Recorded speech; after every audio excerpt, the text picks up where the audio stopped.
அந்த வகையில் IBSL நிறுவனத்தினால் வழங்கப்பட்ட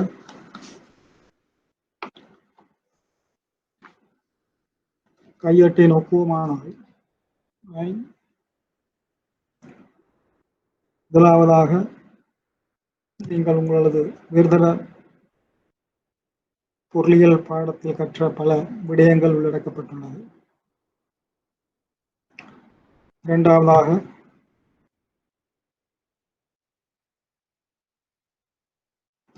சர்வதேச வியாபாரத்தில் பயன்படுத்தப்படும் ஆவணங்களை பற்றி குறிப்பிடுகின்றது. மூன்றாவதாக சர்வதேச வியாபாரத்தில் பயன்படுத்தப்படும் கொடுப்பனவு முறைகள், அதனுடன் தொடர்புடைய விடயங்களான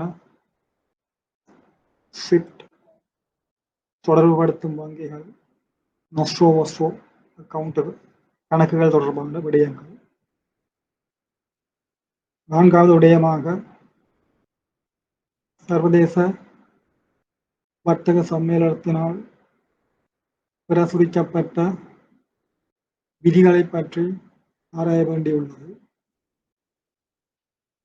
அவற்றுள் முக்கியமாக URC 522, UCP 600, இன்கோடெர்ம்ஸ் மற்றும் URDG ஆகியவை முக்கியமான விதிகளாக கருதப்படுகின்றன.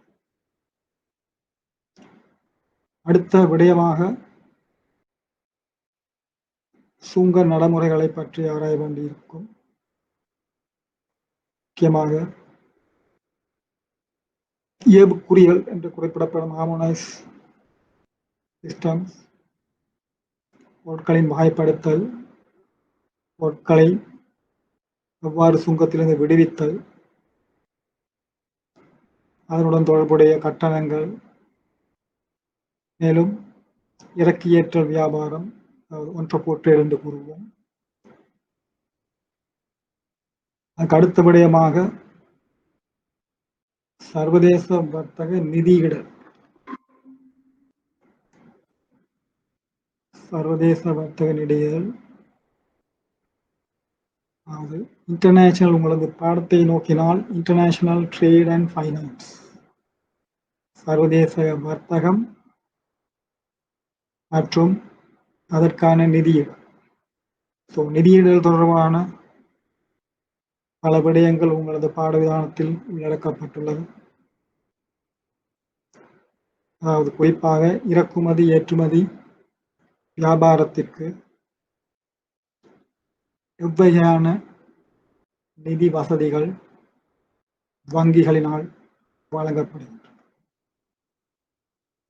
மற்றும் ஆவண கடித வகைகள், பல்வேறு வகையான பிணைகள் முறைகளை பற்றியும் நாம் விரிவாக ஆராய்வோம். அடுத்த விடயமாக சர்வதேச வியாபாரத்தில்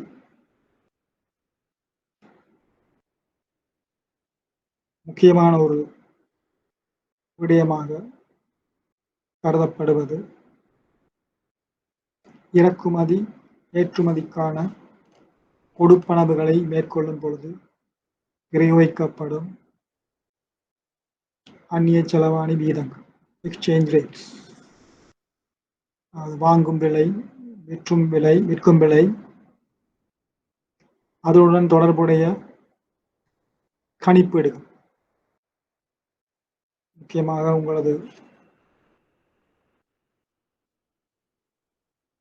பரீட்சையில் ஒரு வினாவாக இக்கணிப்பீட்டு முறை உள்ளடக்கப்படுகின்றது. அதோடு பல்வேறு வகைப்பட்ட வெளிநாட்டு நாணய கணக்குகள் பற்றியும் நாம் ஆராய்வோம். உங்களது பாடவிதானத்தில் குறிப்பிடப்பட்ட கணக்குகள் இப்பொழுது சில கணக்கு வகைகள் பெயர் மாற்றீடு செய்யப்பட்டுள்ளது. இங்கு RFC, NRFC என்று குறிப்பிடப்பட்டவை இப்பொழுது PFCA என்று அழைக்கப்படுகின்றது. அவற்றை பற்றி நாங்கள் பின்பு ஆராய்வோம். அடுத்தபடியாக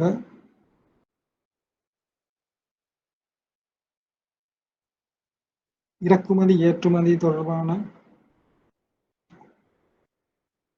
இலங்கையில் உள்ள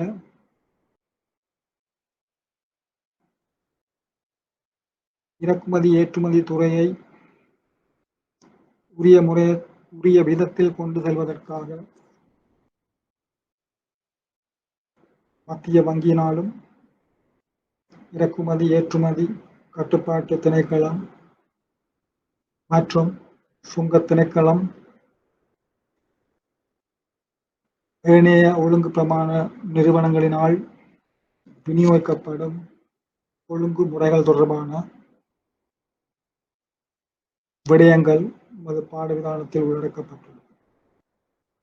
குறிப்பாக ஆரம்பத்தில் இருந்த எக்ஸ்சேஞ்ச் கண்ட்ரோல் ஆக்ட் தற்பொழுது ஃபாரின் எக்ஸ்சேஞ்ச் ஆக்டாக மாற்றீடு செய்யப்பட்டுள்ளது.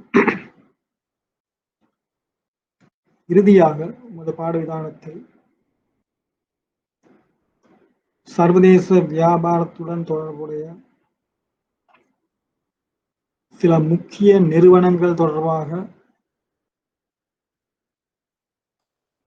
நாம் கற்க வேண்டியுள்ளது.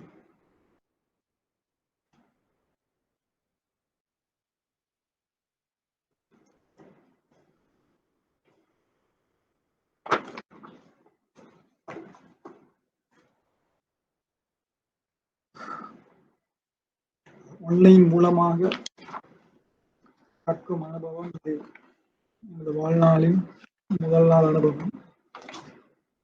இதுவரை காலமும் நான் மாணவர்களுடன் நேருக்கு நேர் நின்று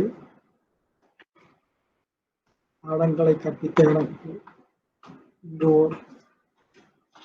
புதுவிதமான ஒரு அனுபவம். தற்போதைய சூழ்நிலையில் நமக்கு இந்த வழிமுறையில் நமது கல்வி நடவடிக்கைகளை தொடர வேண்டிய நிர்பந்தத்தில் உள்ளது.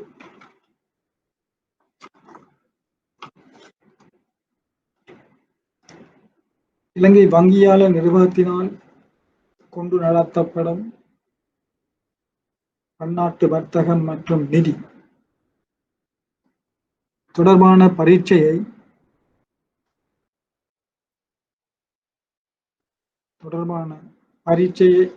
வினாத்தாளை நோக்கும் பொழுது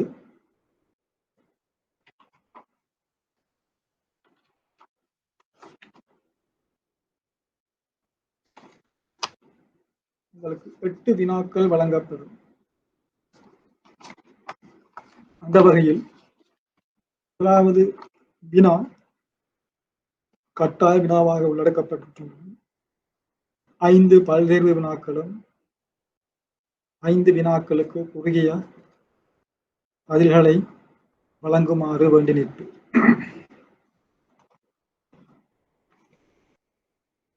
ஏனைய 7 வினாக்களில் நீங்கள் 4 வினாக்களுக்கு உரிய முறையில் பதிலளிக்க வேண்டியிருக்கும்.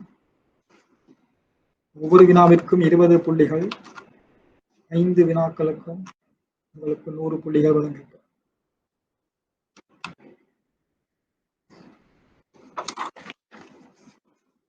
உங்களுக்கு தெரியும், பன்னாட்டு வர்த்தகம் மற்றும் நிதி என்ற பாடம்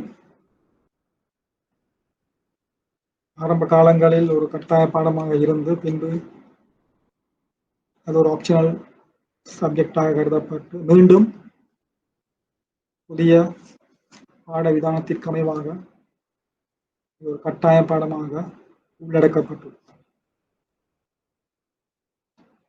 குறிப்பாக இந்த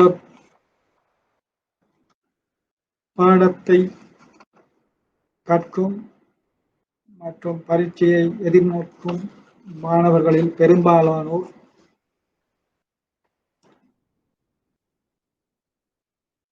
அதிக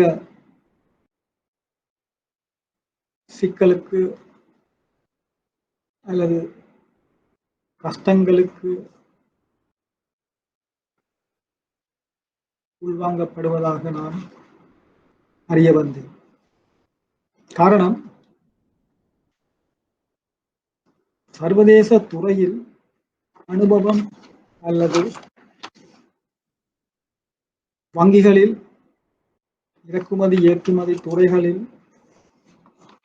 வேலை செய்பவர்களுக்கு இப்பாடத்தை கற்பது அவ்வளவு கடினமான விடயமல்ல.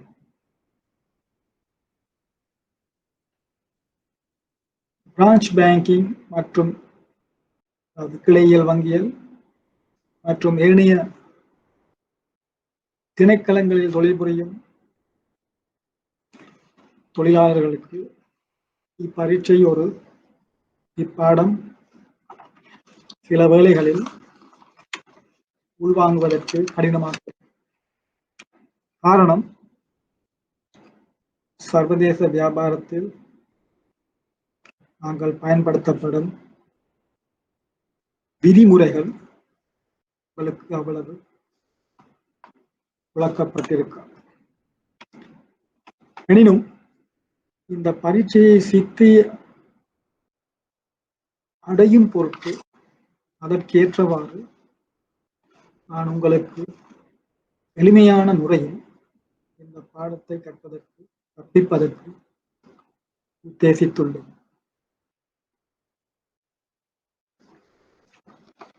நான் கூறியவாறு மிகுதி 7 வினாக்களில் உங்களுக்கு 4 வினாக்களுக்கு விடையளிக்க வேண்டியிருக்கும். 4 வினாக்களுக்கு விடையளிக்க வேண்டியிருக்கும். அந்த 4 வினாக்களில் எக்ஸ்சேஞ்ச் ரேட் தொடர்பான கணக்கை நீங்கள் சரியாக செய்தீர்களானால் 20 புள்ளிகளை இலகுவாக எடுத்துக்கொள்ளலாம். அதே நேரம் நிதியியல் தொடர்புடைய ஒரு கணக்கு உங்களுக்கு தரப்படும். பொதுவாக நீங்கள் கடந்த கால பரீட்சை வினாக்களை பார்த்தீர்களானால் பொதுவாக 5வது மற்றும் 6வது வினாக்கள் இந்த ஃபெசிலிட்டி சம் என்று சொல்லுவோம். இறக்குமதி ஏற்றுமதி துறையில் உள்ளவர்களுக்கு வங்கிகளினால் வழங்கப்படும் நிதியியல் வசதிகள் தொடர்பான ஒரு கட்டமைப்பு. இந்த 2 வினாக்களை நீங்கள் வடிவாக செய்வீர்களானால் இலகுவாக 40 புள்ளிகளை பெற்றுக்கொள்ளலாம்.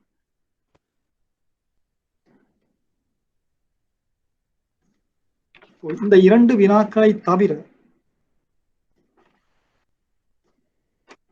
அடுத்தபடியாக URC 522, UCP 600 உடன் தொடர்புடைய 2 வினாக்களுக்கு நீங்கள் உங்களை தயார்படுத்திக் கொள்ள வேண்டும். கடந்த 2-3 பரீட்சை வினாக்களை நீங்கள் பார்த்தீர்களானால் இந்த பரீட்சை கட்டமைப்பு வினா சில மாற்றங்களுக்கு உட்படுத்தப்பட்டுள்ளது. அதற்கு முன்னைய பரீட்சை வினாத்தாள்களை நீங்கள் பார்த்தீர்களானால் URC விதிகள் ஒரு தனி கேள்வியாகவும் UCP கேள்வி ஒரு தனி வினாவாகவும் வந்தது. ஆனால் இப்பொழுது ஒரே கேள்வியில் இந்த விதிகள் எல்லாம் கலந்து தரப்படுகின்றன. எனவே நீங்கள் எல்லா விதிகளையும் கற்பதற்கு உள்வாங்கப்படுகிறீர்கள். எனவேதான் நான் கூறினேன், அந்த 2 கணக்குகளை நீங்கள் வடிவாக கற்றுக்கொண்டால் உங்களுக்கு இந்த பாடத்தை இலகுவாக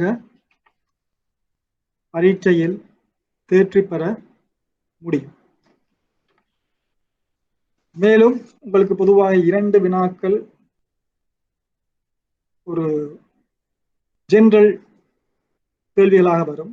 முக்கியமாக சிறுகுறிப்பு, வித்தியாசங்கள், அந்த மாதிரி நான் சொன்ன மாதிரி சில சர்வதேச வியாபாரத்துடன் தொடர்புடைய சில பதங்கள், சில சர்வதேச நிதி நிறுவனங்கள் அது தொடர்பான சில கேள்விகளும் உள்வாங்கப்பட்டுள்ளது.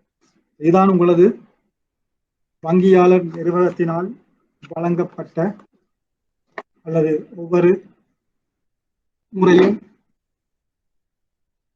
உங்களுக்கான சர்வதேச வர்த்தகம் இது தொடர்பான பரீட்சை வினாத்தாள் கட்டமைப்பு. அந்த வகையில் நாங்கள் நமது முதலாவது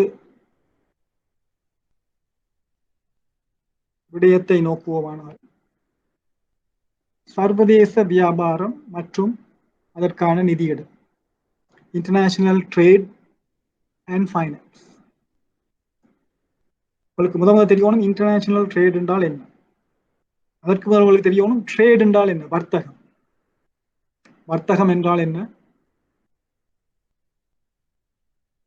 வாங்குதல் மற்றும் விற்றல்.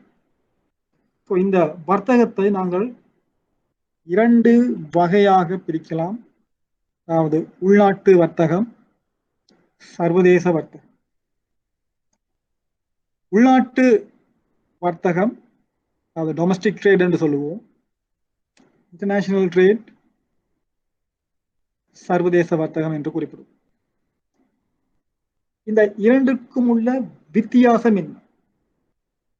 உள்நாட்டு வியாபாரத்திற்கும் சர்வதேச வியாபாரத்திற்கும் உள்ள வித்தியாசம் உங்களுக்கு தெரியும். உங்களுக்கு ஒரு சப்பாத்து வாங்க வேண்டும், நீங்கள் என்ன செய்வீங்க? ஒரு பாட்டா ஷாப்புக்கு போய் சாதனத்துக்கு ஏற்றவாறு அளவில் நீங்கள் ஒரு சாதனையை கொள்வனவு செய்வீர்கள். அதாவது நீங்கள் போகும் முதலாவது கடையிலேயே வாங்க வேண்டிய அவசியம் இல்லை. நீங்கள் போகலாம், போட்டு பார்க்கலாம் அந்த பாதனையை. உங்களுக்கு விருப்பம் இல்லாவிட்டால் அதை கலட்டி வைத்து விட்டு வரலாம். அந்த ஷாப் ஓனர் அதாவது உரிமையாளர் உங்களை ஏன் அதை வாங்கவில்லை என்று கேட்க முடியாது. அதே போல் நீங்கள் பல பேரு கடைகளுக்கு சென்று உங்களுக்கு பிடித்த, உங்களுக்கு விருப்பமான சாய்ஸ் என்று சொல்லுவோம், உங்களுக்கு விருப்பமான ஒரு ஷூ அதை நீங்கள் தெரிவு செய்யலாம். ரைட், அது ஒரு கடையாக இருக்கலாம் அல்லது பேமெண்ட் நடைபாதையில் நீங்கள் போகும் பொழுது ஒரு இடத்தில் அதை கொள்வனவு செய்யலாம். அங்க விற்பனையாளருக்கும் வாங்குவதற்கும் இடையில் எந்த விதமான ஒப்பந்தமும் இல்லை. நீங்கள் விரும்பினால் வாங்கலாம், இல்லாவிட்டால் வந்துவிடலாம். அதே போல் நீங்கள் நடைபாதையில் வாங்கும் பொழுது உங்களுக்கு ஏதாவது பற்றுச்சீட்டு வழங்கப்பட மாட்டோம். இந்த விலைக்கு தான் நீங்கள் இந்த ஷூவை வாங்கினீங்கள் என்று அதை நீங்கள் கேட்கவும் முடியாது. அதே மாதிரி அவர் உங்களுக்கு வழங்கவும் மாட்டார். அதற்காக நீங்கள் அவருக்கு எதிராக வழக்கு தொடரவும் முடியாது. உள்நாட்டு வர்த்தகத்தை பொறுத்த வரையில் உங்களுக்கு அந்த சட்ட ரீதியான எதுவிதமான கெடுபிடிகளும் இல்லை. நாங்கள் கற்கப் போவது இன்டர்நேஷனல் ட்ரேட். ஆகையால் உள்நாட்டு வியாபாரம் நமக்கு தேவையில்லை. இன்டர்நேஷனல் ட்ரேட் சர்வதேச வர்த்தகத்தை பொறுத்தவரை அதாவது வாங்குபவரும் விற்பவருக்கும் இடையில் ஒரு ஒப்பந்தம் மேற்கொள்ளப்பட வேண்டும். நாங்கள் சேல்ஸ் கான்ட்ராக்ட் என்று சொல்லுவோம். இந்த சர்வதேச வியாபாரம் ஏன் நமக்கு தேவை? உங்களுக்கு ஒரு கேள்வி எழலாம். என்னுடைய முதலாவது கிழமைக்குரிய வழங்கப்பட்ட நோட்ஸை பார்த்தீர்கள்னால் அதில் ஏன் நமக்கு சர்வதேச வியாபாரம் தேவை, அதனால் கிடைக்கப்படும் அனுகூலங்கள் என்ன, அவற்றை நீங்கள் வாசித்து விளங்கிக் கொள்ளலாம். தெரியும், இந்த சர்வதேச வியாபார பாடம் ஒரு பாரிய பரந்த பாட விதானத்தை கொண்டுள்ளது. ஆகவே நாங்கள் பல விடயங்களை கற்க வேண்டியுள்ளது. நான் கூடிய அளவு உங்களுக்கு விளங்கப்படுத்துவதன் மூலம் நீங்கள் அதை உணர்ந்து கொள்ள வேண்டும். நான் வழங்கும் நோட்ஸை நீங்கள் உங்களது ரெஃபரன்ஸுக்காக பாவிக்கலாம். நான் அந்த நோட்ஸை வாசிக்கப் போவதில்லை, அது உங்களது ரெஃபரன்ஸுக்காக நான் வழங்கி. இன்டர்நேஷனல் ட்ரேடை நீங்கள் பார்த்தீங்கன்னா ஆரம்ப காலத்தில் இந்த இன்டர்நேஷனல் ட்ரேட் எவ்வாறு உருவாகி, ரைட், உங்களுக்கு தெரியும். நீங்கள் ஒரு பொருளியல் உயர்தரத்தில் பொருளியல் மாணவனாக இருந்திருந்தால் நீங்கள் அப்சல்யூட் அட்வான்டேஜ், அதாவது முழுமையான அனுகூலம் மற்றும் கம்பேரிட்டிவ் அட்வான்டேஜ், அது ஒப்பீட்டு அனுபவம் போன்ற விடயங்களை கற்றிருக்கு. ஒரு நாடு ஆரம்பத்தில் உங்களுக்கு தெரியும், அடம் ஸ்மித் என்பவர் இந்த அப்சல்யூட் மேனேஜ்மெண்ட் தொடர்பான கொள்கையை வெளியிட்டார். அதன் மூலம் உங்களுக்கு என்ன புலப்படும்? ஒரு பொருளை, அதாவது எஃபிஷியன்ட், குறைந்த செலவில் ஒரு பொருளை உற்பத்தி செய்யக்கூடிய திறமையை ஒரு நாடு கொண்டிருந்தால் நாங்கள் அதை அப்சல்யூட் அட்வான்டேஜ் என்று சொல்றோம். காலப்போக்கில் அந்த கொள்கையை விட சிறந்த கொள்கை கம்பேரிட்டிவ் அட்வான்டேஜ், ஒப்பிட்டு முறை, அதாவது டேவிட் ரிகார்டோவால் கொண்டு வரப்பட்ட ஒரு கொள்கை. அங்கு முதன்முறையாக ஆப்பர்ச்சுனிட்டி காஸ்ட் என்று சொல்லுவோம், அதாவது சந்தர்ப்ப செலவு. இரு நாடுகளை கருதும் பொழுது பல்வேறு பொருட்கள் உற்பத்தி செய்யப்படும். அந்த நாடுகளுக்கு இடையில் வர்த்தகம் மேற்கொள்ளப்படும் பொழுது ஒரு நாடு உற்பத்தி செய்வது விட அதனை இறக்குமதி செய்வது அந்த நாட்டுக்கான செலவை குறைத்துக் கொள்ளும். அவ்வாறு சந்தர்ப்ப செலவுகளை பொறுத்து இந்த கம்பேரிட்டிவ் அட்வான்டேஜ் தியரி உள்வாங்கப்படும். அத்தகைய விடயங்களை நீங்கள் ரிஃபர் பண்ணி நீங்கள் உங்களுடைய அறிவுக்காக தெரிந்து வைத்துக் கொள்ளலாம். எங்களை பொறுத்தவரையில், இந்த பாடத்தை பொறுத்தவரையில், இந்த இன்டர்நேஷனல் ட்ரேட், அதாவது சர்வதேச வியாபாரத்தில் மிக முக்கியமாக கருதப்படும் இந்த கொடுப்பனவு முறை. சர்வதேச வியாபாரத்தில் உங்களுக்கு தெரியும், இரண்டு உறுப்பினர்கள், அதாவது இறக்குமதியாளர், ஏற்றுமதியாளர். இந்த இருவருக்கும் இடையில் நடைபெறும் இந்த சர்வதேச வியாபாரத்தை நோக்கும் பொழுது நான் கூறியவாறு உள்நாட்டு வியாபாரத்திற்கு அப்பால் சர்வதேச வியாபாரத்தை மேற்கொள்ளும் பொழுது இரண்டு தரப்பினருக்கும் இடையில் ஒரு சட்ட ரீதியான ஒப்பந்தம் மேற்கொள்ளப்பட வேண்டும்.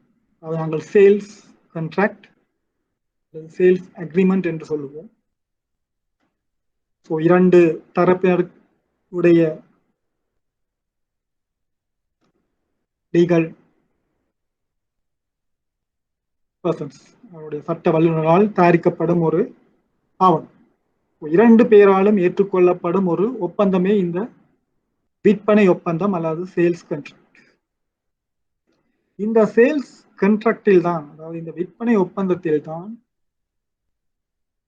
ஒரு ஏற்றுமதி இறக்குமதி எவ்வாறு நடைபெறப் போகின்றது, அது என்ன பொருட்கள் ஒரு நாட்டிலிருந்து இன்னொரு நாட்டிற்கு இறக்குமதி செய்யப்பட போகின்றது, எந்த விலை, குட்ஸ் பிரைஸ், எந்த விலையில் அந்த பொருள் இறக்குமதி செய்யப்பட போகின்றது, அந்த பொருட்களை இறக்குமதி செய்யப்படும் போது பாவிக்கப்படும் இன்கோட்டர்ம், பிறகு பார்ப்போம் இன்கோட்டர்ம் என்னென்றால், உதாரணத்துக்கு CIF, FOB என்று இன்கோட்டர்ம்ஸ் இருக்கு, நாங்கள் பிறகு பார்ப்போம். அந்த எந்த இன்கோட்டர்ம் அங்கு பிரயோகிக்கப்படும், இவ்வாறு பல விடயங்கள் அந்த ஒப்பந்தத்தில் உள்வாங்கப்படும்.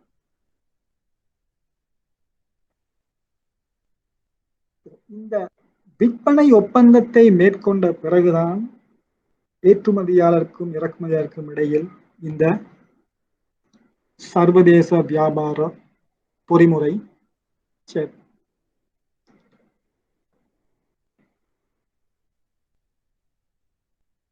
நான் குறிப்பிட்டவாறு இந்த கொடுப்பனவு முறைகள் சர்வதேச வியாபாரத்தில் நாங்கள் பயன்படுத்தும் கொடுப்பனவு முறைகள் மிக முக்கியம். பொதுவாக 4 கொடுப்பனவு முறைகள், என்னுடைய நோட்ஸை நீங்கள் வாசித்து பார்த்திருப்பீர்கள், ஆனால் உங்களுக்கு தெரியும் முதலாவது நாங்கள்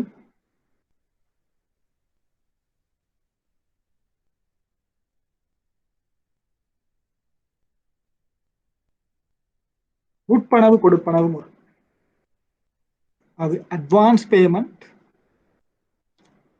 அல்லது கேஷ் இன் அட்வான்ஸ் என்று சொல்லுது. இரண்டாவது திறந்த கணக்கு அல்லது பகிரங்க கணக்கு, அது ஆங்கிலத்தில் ஓப்பன் அக்கவுண்ட் என்று சொல்லுவோம். மூன்றாவது ஆவண சேகரிப்பு அல்லது திரட்டல் முறை, டாக்குமெண்ட்ரி கலெக்ஷன் என்று சொல்லுவோம். நான்காவதாக நாணய கடிதம் அல்லது ஆவண கடிதம் அல்லது கடனுறுதி பத்திரம், அதை டாக்குமெண்ட்ரி கிரெடிட் அல்லது லெட்டர் ஆஃப் கிரெடிட் என்று சொல்லுவோம்.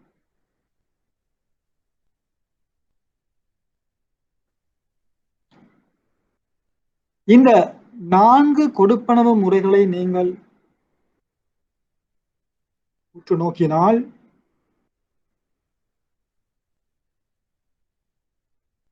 முக்கியமாக நாங்கள் முதலாவது எடுத்துக்கொள்வோம் ஓப்பன் அக்கவுண்ட். ஓப்பன் அக்கவுண்ட் தான் உங்களுக்கு விளங்கணும், அக்கவுண்ட் ஓப்பனிங் அல்ல. சில பேர் இதை தவறுதலாக கடந்த கால பத்திரத்தில் கூட இது தவறுதலாக மொழிபெயர்ப்பு செய்யப்பட்டது கணக்கு திறத்தல் என்று. கணக்கு திறத்தல் என்பது பிழை. இதை தமிழில் திறந்த கணக்கு, ஓப்பன் அக்கவுண்ட். திறந்த கணக்கு என்றால் உங்களுக்கு தெரியணும், பொதுவாக ஒரு வங்கியின் தூர உள்ள ஒரு கிளையில் உள்ள ஒரு மாணவனை கேட்டால் திறந்த கணக்கு என்றால் அவருக்கு விளங்காது.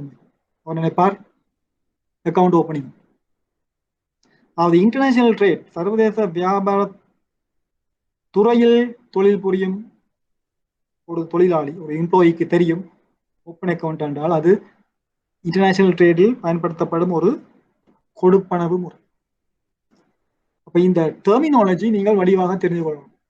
இன்டர்நேஷனல் ட்ரேட், சர்வதேச வர்த்தகம், இந்த பாடத்தை தமிழில் கற்பிப்பது லேசான விடயம் அல்ல. காரணம், இன்டர்நேஷனல் ட்ரேட் என்பது நாளுக்கு நாள் சர்வதேச ரீதியாக மாறிக்கொண்டிருக்கும் ஒரு துறை. நாங்கள் பிறகு பார்ப்போம். இந்த விதிகள் கூட காலத்திற்கு காலம் திருத்தி அமைக்கப்படும். எனவே இம்போர்ட் எக்ஸ்போர்ட், ஒரு வங்கியில் இம்போர்ட் எக்ஸ்போர்ட் துறையில் வேலை செய்பவர்கள் தொடர்ந்து இந்த துறை தொடர்பாக கற்றுக்கொண்டே இருக்கும்.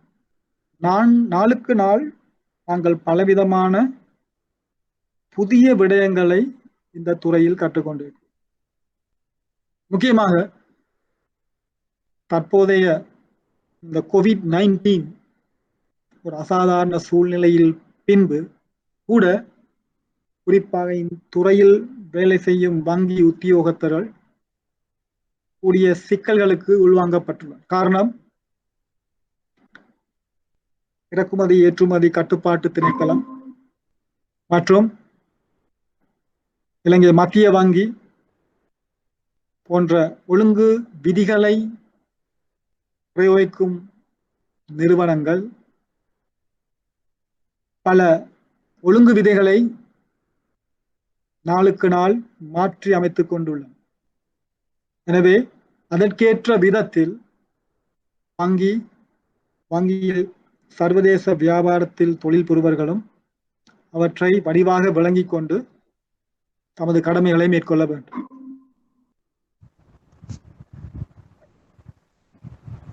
இது தற்பொழுது இன்டர்நேஷனல் துறையில் வேலை செய்பவர்களுக்கு இது ஒரு சிக்கலான விடயம். ஆனால் பரீட்சை எழுத போகும் மாணவர்களாகிய உங்களுக்கு பெரிய தாக்கத்தை ஏற்படுத்தாது.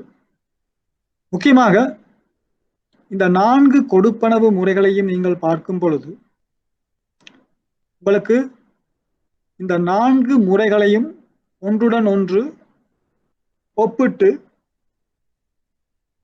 அது தொடர்பான சரியான விளக்கத்தை தெரிந்து வைத்துக் கொள்ள வேண்டும்.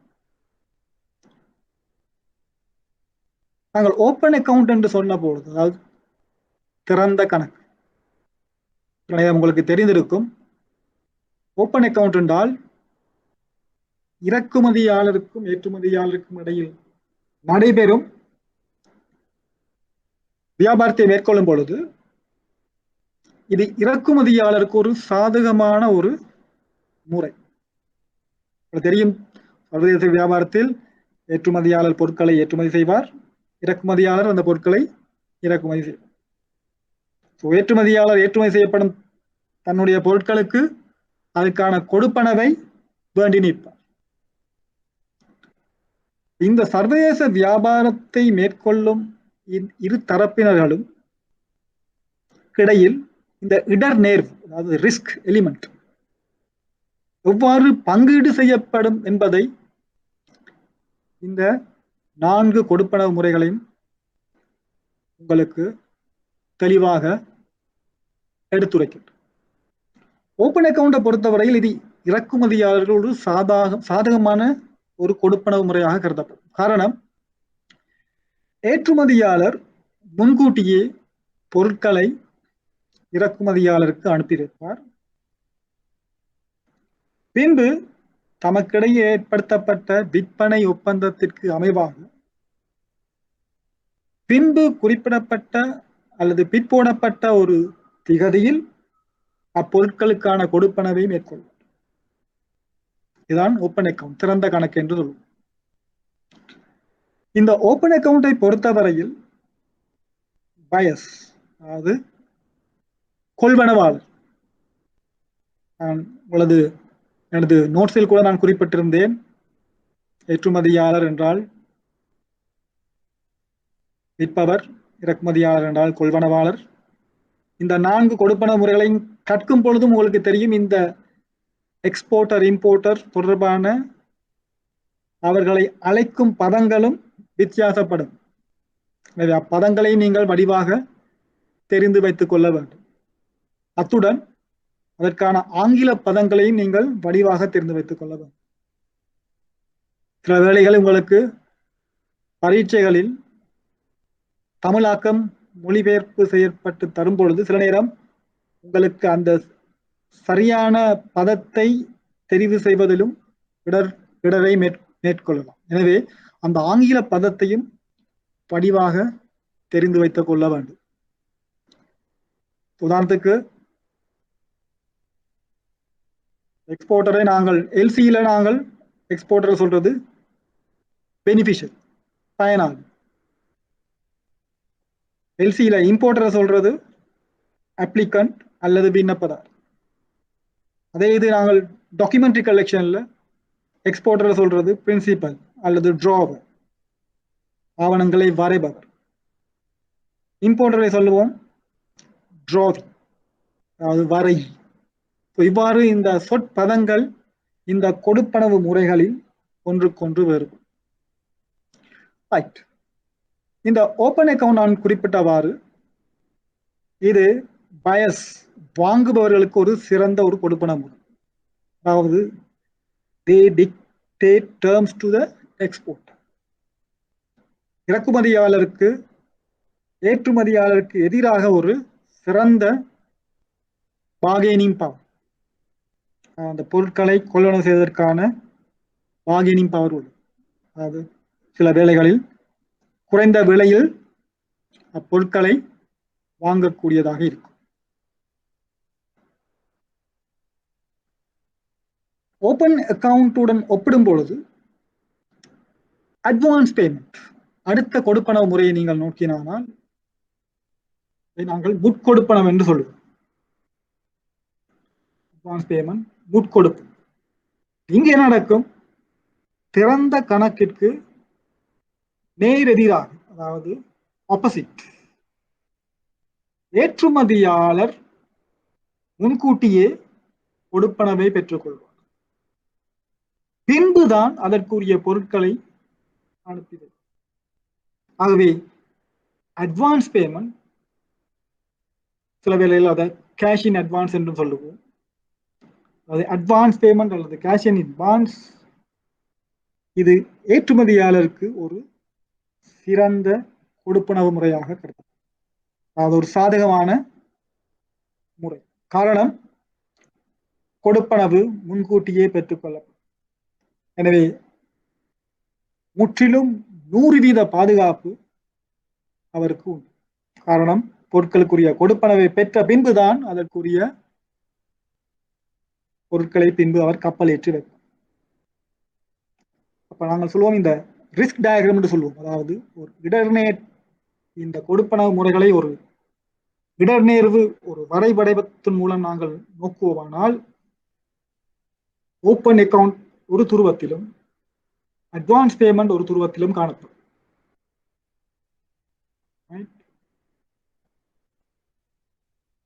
பிரதீபன், நான் சொல்றது கேட்குதா உங்களுக்கு? பிரதீபன்? ஓம் சார், கேட்குதோ? நீங்கள் மட்டும்தான் இருக்கிறீங்க போல. ஓம் சார். நீங்கள் எங்க, எந்த bank? People's bank sir, Trinco. விளங்குதானே? விளங்குதானே? ஓமம் ஓமம் கிளியரா இருக்கு சார். ஓகே. ஸோ இந்த அட்வான்ஸ் பேமெண்ட்டும் ஓப்பன் அக்கவுண்ட்டும் ஒன்றுக்கொன்று நிகராக தொழிற்படும். ஓப்பன் அக்கவுண்ட் வாங்குபவர் பயருக்கு கூடிய சாதகமான ஒரு பொறிமுறை. அட்வான்ஸ் பேமெண்ட் எக்ஸ்போர்ட்டர் அல்லது ஏற்றுமதியாளருக்கு ஒரு சிறந்த கொடுப்பனவு பொறிமுறை. இந்த ஓப்பன் அக்கவுண்ட்டுக்கும் அட்வான்ஸ் பேமெண்ட்டுக்கும் இடையில் தான் அந்த மற்ற இரு கொடுப்பனவு முறைகளும் உள்ளடக்கப்படும். இன்னொரு விடயமாக எனது நோட்ஸில் நான் கூறியிருந்தேன், ஓப்பன் அக்கவுண்ட் மற்றும் கன்சைன்மெண்ட் அக்கவுண்ட், அதாவது ஒப்படை கணக்கு முறைமை என்று சொல்லுவோம், அல்லது பகிரங்க கணக்கு முறை. நீங்கள் ஆங்கிலத்தில் பார்த்தீங்கன்றால் கூட ஒரு டெர்மினாலஜி தான். உதாரணத்துக்கு பில் ஆஃப் லேடிங், நாங்கள் போக்குவரத்து ஆவணமாகப்படுத்தப்படும் பில் ஆஃப் லேடிங், ஆங்கிலத்தில் பிஎல் பில் ஆஃப் லேடிங் என்று மட்டும்தான் குறிப்பிடுவோம். அதே இது தமிழில் பார்த்தீர்கள் என்றால் சரக்கேற்று பத்திரம், கப்பலேற்று பத்திரம், சுமை சீட்டு, வார்நாமம் என்று பலவிதமான பெயர்களால் குறிப்பிடப்படும். பரீட்சை வினாத்தாளில் கூட நீங்கள் கட்டிராத ஒரு சொற்பதம் பிரயோகிக்கப்பட்டிருந்தால் உங்களுக்கு தெரியும் இது பில் ஆஃப் லேடிங்கை தான் குறிப்பிடுகிறது.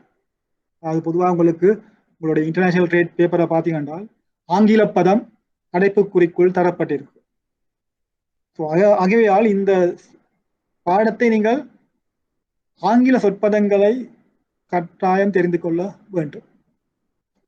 அது பில் ஆஃப் லேடிங் என்றால் உங்களுக்கு தெரியும், அதுதான் கப்பல் பத்திரம், சுமைச்சீட்டு, வார்நாமம் எல்லாம் ஒரே இதைதான் குறிப்பிடும்.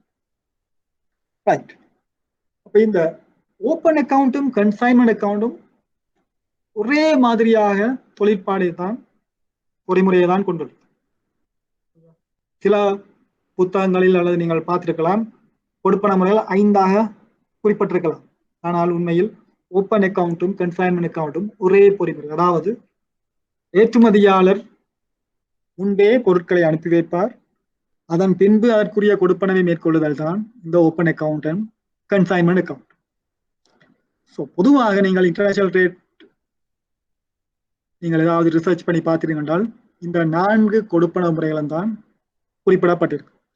உங்களுக்கு கன்சைன்மெண்ட் அக்கவுண்ட் விளங்கணும், ரெண்டும் ஓப்பன் அக்கவுண்டும் கன்சைன்மெண்ட் ஒரே பொறிமுறையில் தான் தொழிற்படுகின்றது. என்ன வித்தியாசம் என்றால் இந்த கன்சைன்மெண்ட் அக்கவுண்டில், அதாவது ஒப்படை கணக்கு முறையில் நீங்கள் இறக்குமதி செய்யும் பொழுது சில நேரம் அது ஒரு 3ஆம் நபருக்கூடாக பொருட்கள் அனுப்பி வைக்கப்பட்டு இறுதி கொள்வனவாளருக்கு வழங்கப்படும் பொருட்கள். பொருட்கள் விற்கப்படும் பொழுது அதற்குரிய கொடுப்பனவு ஏற்றுமதியாளருக்கு மேற்கொள்ளப்படும், விற்பனை செய்யப்படாத பொருட்கள் மீண்டும் ஏற்றுமதியாளருக்கு திருப்பி அனுப்பப்படும். அந்த ஒரு வித்தியாசம்தான் இந்த கன்சைன்மெண்ட் அக்கவுண்ட்டுக்கும் ஓப்பன் அக்கவுண்ட்டுக்கும் இடையில் ஒரு வித்தியாசம். ரைட். நான் குறிப்பிட்டவாறு இந்த ஓப்பன் அக்கவுண்ட், அட்வான்ஸ் பேமெண்ட், அதற்கு இடையில் வரும்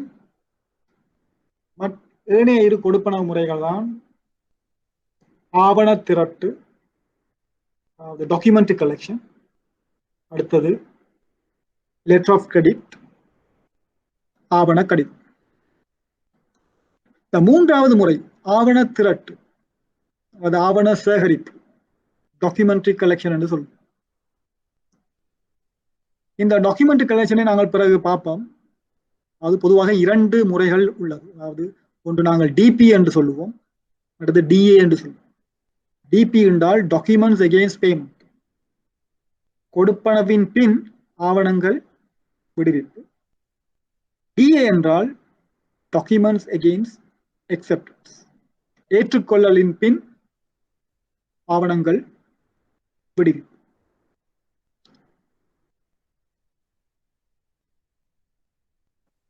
இங்கு இந்த ஆவண திரட்டல் முறையின் மூலம் இந்த கொடுப்பனவு முறை எவ்வாறு தொழில்படுகிறது என்றால், அதை ஒரு வரைபடத்தின் மூலம் நான் உங்களுக்கு விளங்கப்படுத்தலாம்.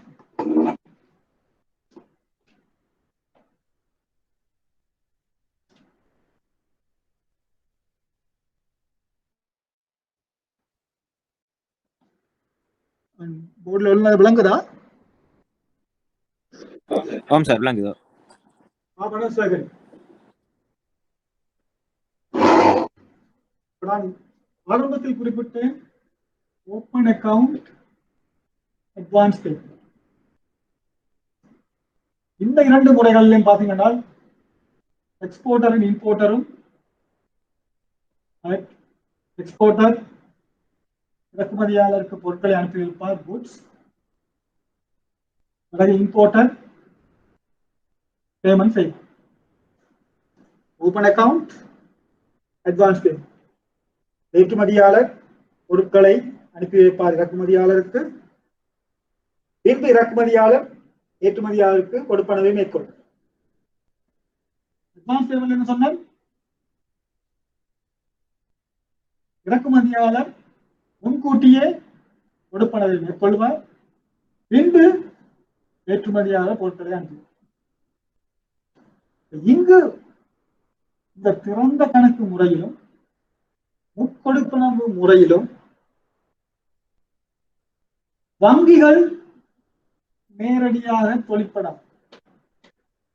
அதாவது இறக்குமதியாளருக்கும் ஏற்றுமதியாளருக்கும் இடையில்தான் அந்த ஆவணங்கள் பரிமாற்றப்படும்.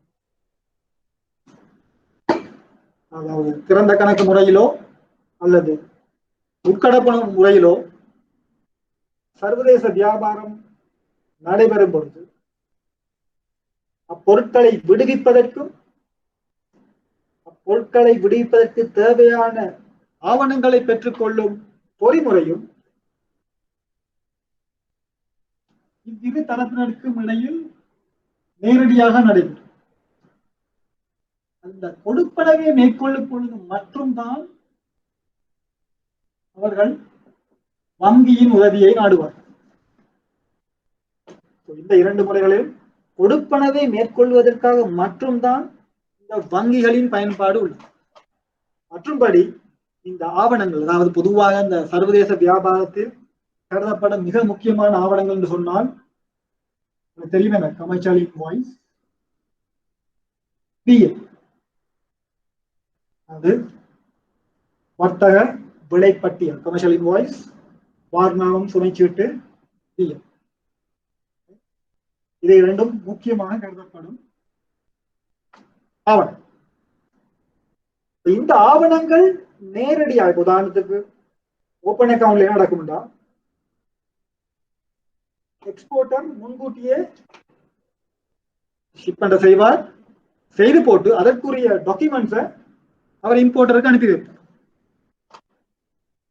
அப்ப இம்போர்ட்டர் என்ன செய்வார், அந்த டாக்குமெண்ட்ஸை கொண்டு போய் கஸ்டம்ஸ், சுங்கத்தில், ஸ்ரீலங்கா கஸ்டம், இலங்கை சுங்கத்தில் கொண்டு போய் அந்த விலை பட்டியலை சமர்ப்பிப்பதன் மூலம் பொருட்களை விடுவிப்பார். விடுவிக்கிற நேரம் அந்த இன்வாய்ஸ்ல கஸ்டம் ஸ்டாம்ப் கொண்டு பண்ணுவாங்களா, இலங்கை சுங்கத்தினால் ஒரு முத்திரை பதிக்கப்படும். இந்த பொருட்கள் ஓப்பன் அக்கவுண்டின் கீழ் விடுவிக்கப்பட்டது.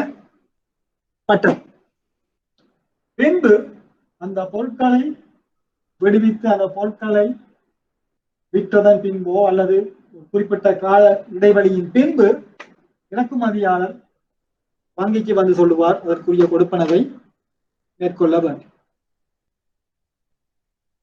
அதே போல் அட்வான்ஸ் பேமெண்ட் எடுத்தீங்கன்றால் உங்களுக்கு தெரியும், இறக்குமதியாளர் முன்கூட்டியே கொடுப்பனவை மேற்கொள்ள வேண்டும். அவர் கொடுப்பனவை மேற்கொள்வதற்கு கட்டாயம் ஒரு வங்கியின் சேவையை நாடி நிற்பார். இறக்குமதியாளர் வங்கிக்கு போய் சொல்லுவார், நான் இந்த பொருட்களை இந்த நாட்டிலிருந்து கொள்வனவு செய்ய வேண்டியுள்ளது, இதற்கான முற்கொடுப்பனவை மேற்கொள்ள வேண்டியது. வங்கி அந்த முற்கொடுப்பனவை வேண்டி செயல்படுத்துவதற்கு ப்ரோஃபார்மா இன்வாய்ஸ், அதாவது பூர்வாங்க விலைப்பட்டியல் என்று சொல்வோம். ப்ரோஃபார்மா இன்வாய்ஸ். எக்ஸ்போர்ட்டர் இவருக்கு முன்கூட்டியே வழங்கி இருப்பார் அந்த ப்ரோஃபார்மா இன்வாய்ஸ். அந்த ப்ரோஃபார்மா இன்வாய்ஸ்ல பாத்தீங்கன்னா அங்க சொல்லியிருப்பாங்க பேமெண்ட் மெத்தட் அட்வான்ஸ் பேமெண்ட்.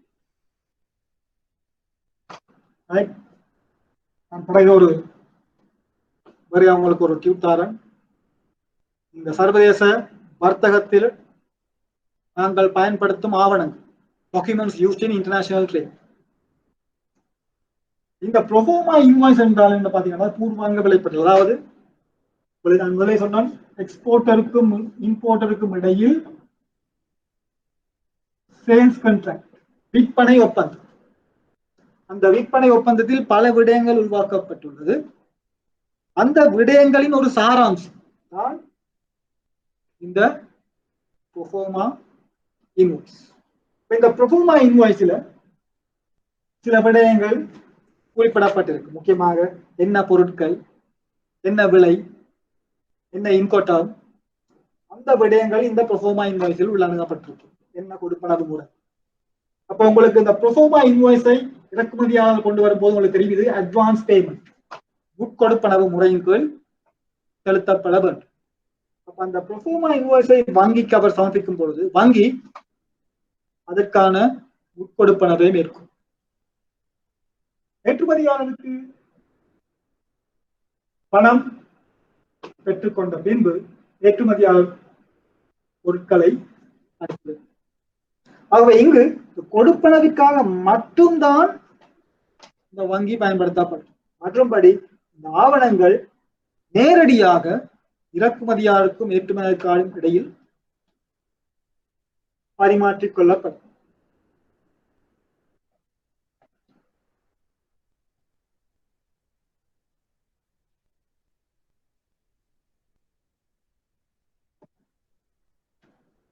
மூன்றாவது முறையாக நான் சொன்னேன் ஆவண சேகரிப்பு, டாக்குமெண்ட் கலெக்ஷன். இந்த ஆவண சேகரிப்பு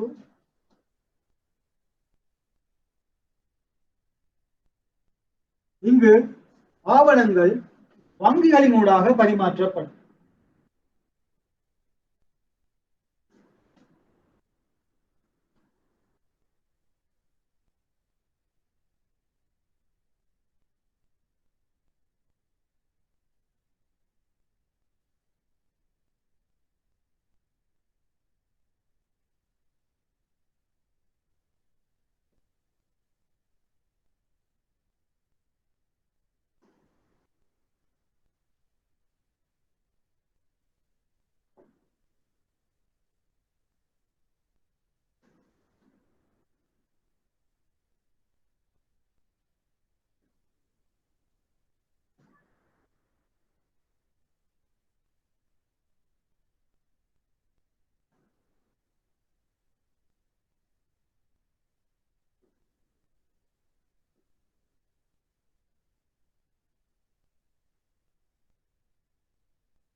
ஆவண சேகரிப்பை கருதும் பொழுது இந்த ஏற்றுமதியாளருக்கும் இறக்குமதியாளருக்கும் இடையில்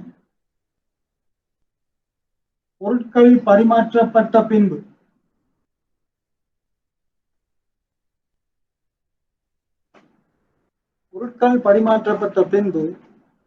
அதற்குரிய கொடுப்பனவை மேற்கொள்வதற்கு ஆவணங்கள் பரிமாற்ற பின்பு ஆவண பரிமாற்றங்கள் வங்கிகளூடாக மேற்கொள்ளப்படும் பொழுதுதான் அதற்கான கொடுப்பனவு முறையும் மேற்கொள்ளப்படும். நம்ம பார்ப்போம் எப்படி. நான் சொன்ன இந்த ஆவண சேகரிப்பு டிபிடிஏ என்று 2 வகைப்படும். டிபிடி உதாரணமாக டிபிஏ கருதுவோம், டாக்குமெண்ட்ஸ் அகைன்ஸ்ட் பேமெண்ட். இப்ப டிபி முறையில் இவர் இந்த எக்ஸ்போர்ட்டை மேற்கொண்டிருந்தால், ஏற்றுமதியை மேற்கொண்டிருந்தால், ஏற்றுமதியாளர் பொருட்களை அனுப்பி வைப்பார். இறக்குமதியாளர் ஒரு முக்கியமான விடயம், இந்த சர்வதேச வியாபாரம், இன்டர்நேஷனல் ட்ரேட்,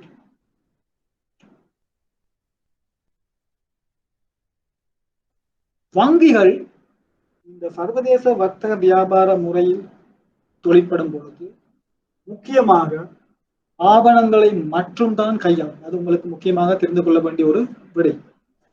வங்கிகள் ஒரு நாளும் பொருட்களுடன் எந்த விதமான நடவடிக்கைகளையும் மேற்கொள்ளும். Banks deals only with documents, not with goods. அது ஒரு முக்கியமான விடை. இந்த ஆவண சேகரிப்பை பொறுத்தவரையில் ஏற்றுமதியாளர் பொருட்களை அவர் அனுப்பி வைப்பார் நேரடியாக. வங்கிகளுக்கு இந்த பொருட்கள் பரிமாற்றப்படும் விதம் தொடர்பான எந்த விதமான அக்கறையும் பொறுப்பும் இல்லை. இந்த பொருட்களை அனுப்பி வைத்த பின்பு அதற்குரிய ஆவணங்கள், டாக்குமெண்ட்ஸ், அதற்குரிய ஆவணங்களை ஏற்றுமதியாளர் அவருடைய வங்கி, நாங்கள் அனுப்பும் வங்கி என்று சொல்லுவோம், ஆங்கிலத்தில் ரெமிட்டிங் பேங்க். உங்களுக்கு இந்த சொற்பதங்களையும் பின்பு நான் தாரேன். உங்களுக்கு தற்போது இந்த கொடுப்பனவு முறைகளை உங்களுக்கு விளங்கப்படுத்துவதற்காக நான் இந்த வரைபடத்தை போட்டேன். அதற்குரிய நான் சொற்பதங்களையும் அதற்குரிய ஆங்கில பதங்களையும் நான் உங்களுக்கு ஒரு தனி ஹேண்ட் அவுட்டாக தருகிறேன். இப்ப இந்த ஏற்றுமதியாளர், எக்ஸ்போர்ட்டர், இங்கு ஏற்றுமதியாளர் நாங்கள் சொல்லுவோம் பிரின்சிபல் அல்லது ட்ராப். வித்தியாசம். பிரின்சிபல் அல்லது டிராவர் என்று சொல்லுவோம் ஏற்றுமதியாளர். அவருடைய வங்கி, ஏற்றுமதியாளரின் வங்கி, ரெமிட்டிங் பேங்க் சொல்லுவோம், அனுப்பும் வங்கி. இப்ப இந்த சொற்பதங்களை நீங்கள் கவனமாக தெரிந்து வைத்துக் கொள்ள வேண்டும். பரீட்சையில் நீங்கள் ஆவண சேகரிப்பில் பயன்படுத்தப்படும் இந்த சொற்பதங்களை கொண்டு போய் ஆவண கடிதத்துள் தொடர்புடைய உறுப்பினர்களுக்கு பயன்படுத்த முடியும். அதே போல் ஆவண கடிதங்களில் பிரயோகிக்கப்படும் சொற்பதங்களை ஆவண சேகரிப்பில் உணர்ந்து உள்வாங்கக்கூடாது. அவை சொற்பதங்கள் வடிவாக உங்களுக்கு விளங்கியிருக்கும். ஏற்றுமதியாளர் அனுப்பும் வங்கி ரெமிட்டிங் பேங்க் அனுப்புவார். அனுப்பும் வங்கி அதே ஆவணங்களை இறக்குமதியாளரின் நாட்டில் உள்ள வங்கி அல்லது இறக்குமதியாளரின் வங்கிக்கு அனுப்புவார். அந்த வங்கியை நாங்கள் பொதுவாக சொல்லுவோம் சேகரிக்கும் வங்கி, கலெக்டிங் பேங்க். அந்த சேகரிக்கும் வங்கி அந்த ஆவணங்களை நேரடியாக இறக்குமதியாளருக்கு சமர்ப்பித்தால், சேகரிக்கும் வங்கி அந்த ஆவணங்களை இறக்குமதியாளருக்கு நேரடியாக சமர்ப்பித்தால் அந்த வங்கியை நாங்கள் சொல்லுவோம் சமர்ப்பிக்கும் வங்கி, பொதுவாக பார்த்தீர்கள் என்றால் அதிக அளவு சந்தர்ப்பங்களில் இந்த சேகரிக்கும் வங்கியும் சமர்ப்பிக்கும் வங்கியும் ஒரே வங்கி. யார் ஆவணங்களை கலெக்ட் பண்றாரோ அதே வங்கி தான் இம்போர்ட்டர், இறக்குமதியாளருக்கு பிரசன்ட் பண்ற. கலெக்டிங் பேங்க்கும் பிரசன்டிங் பேங்க்கும் ஒரே வங்கி. அது சேகரிக்கும் வங்கியும் சமர்ப்பிக்கும் வங்கியும் ஒரே வங்கி. ஆனால் சில வேளைகளில், உதாரணத்துக்கு சேகரிக்கும் வங்கி பீப்பிள்ஸ் பேங்க், ஆனால் இறக்குமதியாளரின் வங்கி பேங்க் ஆஃப் சிலோன். பீப்பிள்ஸ் பேங்க்கு இந்த டாக்குமெண்ட்ஸை இம்போர்ட்டருக்கு நேரடியாக வழங்க முடியாது, சமர்ப்பிக்க முடியாது. பீப்பிள்ஸ் பேங்க் என்ன செய்வாங்க, அந்த டாக்குமெண்ட்ஸை பேங்க் ஆஃப் சிலோன் மூடாக இறக்குமதியாளருக்கு சமர்ப்பிப்பார். அப்ப இங்க பீப்பிள்ஸ் பேங்க் கலெக்டிங் பேங்க், சேகரிக்கும் வங்கி, bank of Ceylon presenting bank சமர்ப்பிக்கும். யார் இறுதியாக இறக்குமதியாளருக்கு ஆவணங்களை சமர்ப்பிக்கிறாரோ அந்த வங்கி பிரசன்டிங் பேங்க் அல்லது சமர்ப்பிக்கும் வங்கியாக கருதப்படும். இங்க பாத்தீங்கன்னா இந்த ஆவண சேகரிப்பு முறையில் ஆவணங்கள் வங்கிகளினூடாக பரிமாற்றப்படும். என்ன வித்தியாசம்? ஓப்பன் அக்கவுண்ட் அட்வான்ஸ் பேமெண்ட் நீங்கள் ஒப்பிடும் பொழுது அங்கு வங்கிகள் ஆவணங்களுடைய கையாளுகிறது. கொடுப்பனவை மேற்கொள்வதற்காக மட்டும்தான் வங்கியோட தொழிற்பாட்டை பார்க்கும். இங்கு கொடுப்பனவை மேற்கொள்வதற்காக இந்த ஆவண பரிமாற்றங்களும் இந்த வங்கிகளினூடாகவே நடைபெறும்.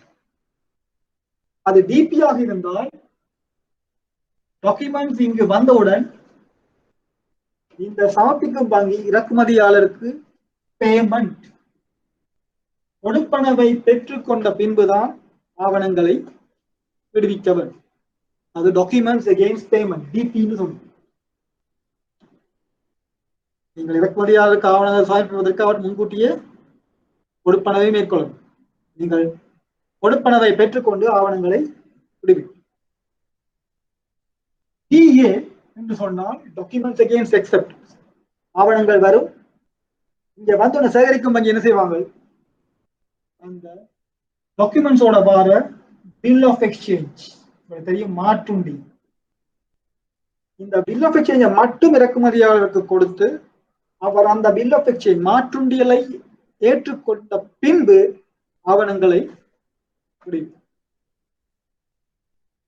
பின்பு இறக்குமதியாளர் ஒரு குறிப்பிட்ட, அதாவது இந்த விற்பனை ஒப்பந்தத்திற்கு அமைவாக அந்த டிஏ பொதுவாக 30 நாளாக இருக்கலாம், 60 நாளாக இருக்கலாம், அது இரு தரப்பினருக்கும் இடையில்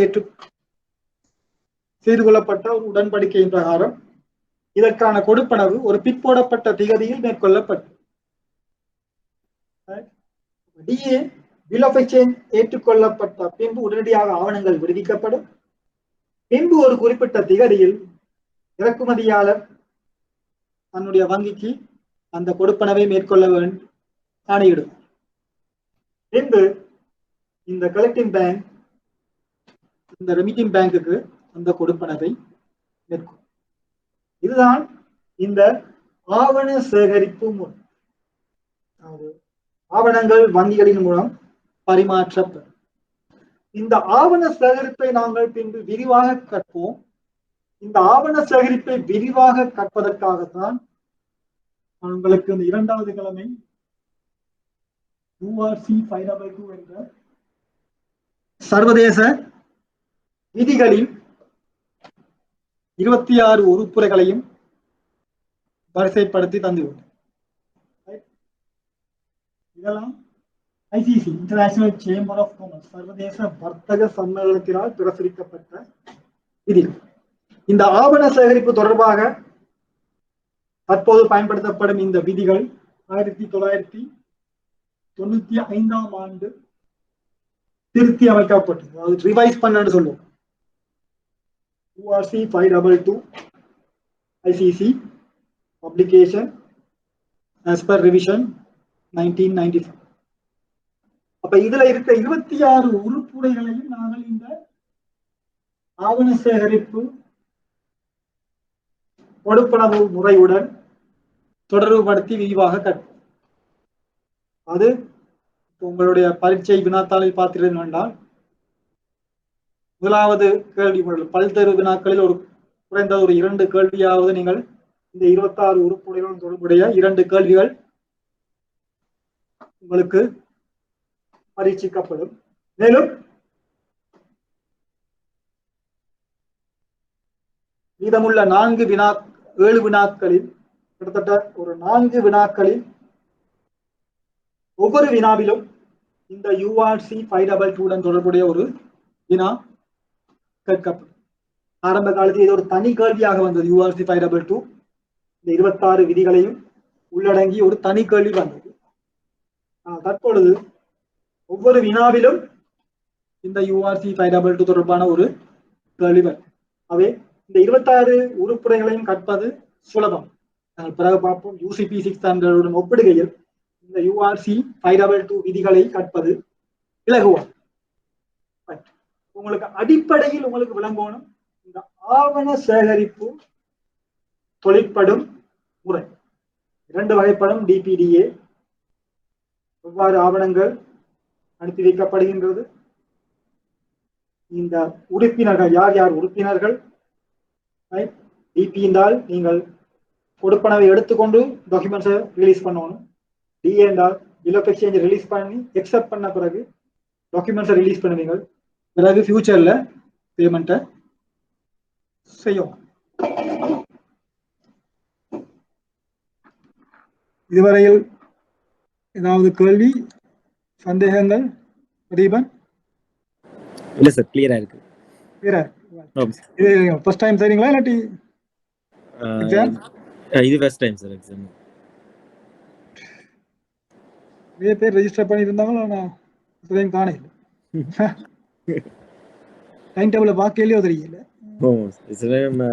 ரெக்கார்டிங் வீடியோல பாப்ப மட்டும் விட்டாங்களோ தெரியாது. இந்த நம்பரை எழுதி போடுறேன். ஏதாவது உங்களுக்கு டவுட்ஸ் எதாவது இருந்தால் எனக்கு நீங்கள் இந்த நேரம் அதாவது கால் பண்ணலாம், பிரச்சனை இல்லை. இந்த நம்பரை நோட் பண்ணிக்கொள்ளுங்க.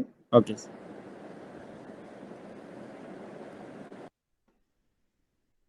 076 ஆம் சார் 863 66 ஆம் சார் 40.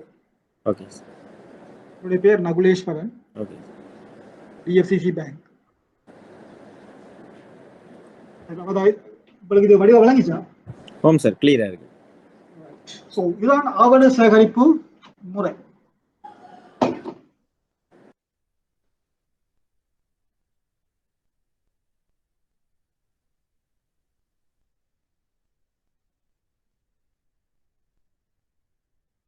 நான்காவது கொடுப்பனவு முறை, அதாவது டாக்குமெண்ட்ரி கிரெடிட் அல்லது எல்சி, லெட்டர் ஆஃப் கிரெடிட், ஆவண கிரெடிட். நாங்கள் இந்த டாக்குமெண்ட்ரி கிரெடிட் அல்லது எல்சி இதை ஆவண சேகரிப்புடன் ஒப்பிட்டால்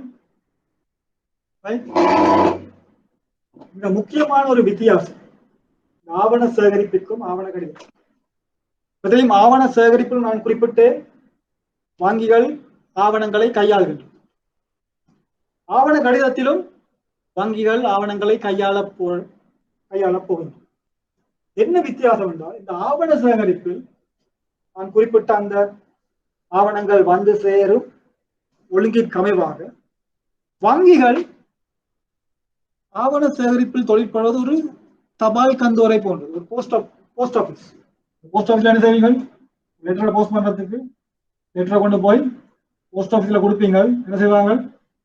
லெட்டரை வாங்கி அந்த ஸ்டாம்ப் அடிப்பாங்க, ரைட், அடிச்சு போட்டு அந்த லெட்டர் அனுப்பும். போஸ்ட் ஆபீஸ்ல எழுது உங்களோட லெட்டரை பிரிச்சு பார்த்து என்ன இருக்கு இதெல்லாம் பார்க்க போறது இல்லை. அது ஒரு ஏஜென்சி தொழிற்பாடு கொடுக்கிற ஒரு ஏஜென்சி தொழிற்பாடு. அதே தொழில் முறைதான் இந்த ஆவண சேகரிப்பிலும் வங்கிகள் மேற்கொள்ளும். ஏற்றுமதி ஆயிரம் வங்கியில் இருந்து வந்த டாக்குமெண்ட்ஸை அப்படியே இம்போர்ட்டருக்கு, இறக்குமதியாளருக்கு பிரசன்ட் பண்றோம். சரியா? ஒரு வித்தியாசம் நாங்கள் அந்த சேகரிப்பு விதிகளை கட்டும் பொழுது பார்ப்போம். இன்வாய்ஸ்ல நாங்கள் பேங்க்ல ஒரு ஸ்டாம்ப் போடுவோம், அதை மட்டும்தான் செய்வோம். அது கஸ்டம் பர்பஸ். கஸ்டம்ஸ்ல போய் எங்களோட இறக்குமதியாளர் இம்போர்ட்டர் கிளியர் பண்றதுக்காக பேங்க் என்டோஸ்மெண்ட், அந்த என்டோஸ்மெண்ட்டை மட்டும்தான் நாங்கள் அந்த ஆவண சேகரிப்புல இன்வாய்சஸ்ல போடுவோம். மற்றும்படி வார டாக்குமெண்ட்ஸை ஒன்றும் நாங்கள் செக் பண்ண போறது இல்லை, அப்படியே இம்போர்ட்டரை கொடுப்போம். இந்த ஆவண சேகரிப்போட ஒப்புற நேரம் ஆவண கடிதத்தில் உள்ள மிக முக்கியமான வித்தியாசம் தான், நீங்கள் கலெக்ஷன் மாதிரி எல்சியில அப்படியே டாக்குமெண்ட்ஸை கொடுக்கலாம். இங்க பேங்கர்ஸுக்கு ஒரு முக்கியமான ஒரு ரெஸ்பான்சிபிலிட்டி, அதாவது ஒவ்வொரு ஆவணத்தையும் நீங்கள் பரிசோதிக்க போறீங்க. சரியா? டாக்டரோட போய் நீங்கள் வந்தெடுக்க போறீங்க, உங்களை டாக்டர் எக்ஸாமின் பண்ணுங்க. அதே மாதிரி இங்கேயும் நீங்கள் எல்சி ஒன்று ஓபன் பண்ணி அந்த எல்சிக்குள்ள டாக்குமெண்ட் வந்த உடனே நீங்கள் ஒவ்வொரு டாக்குமெண்ட்டையும் எல்சியோட செக் பண்ண போறீங்க. பரிசீலிக்க போறேன். அதுதான் இந்த வித்தியாசம் ஆவண சேகரிப்புக்கும் ஆவண கடிதத்துக்கும். நாங்க பார்ப்போம் இந்த ஆவண கடிதம் தான் என்ன.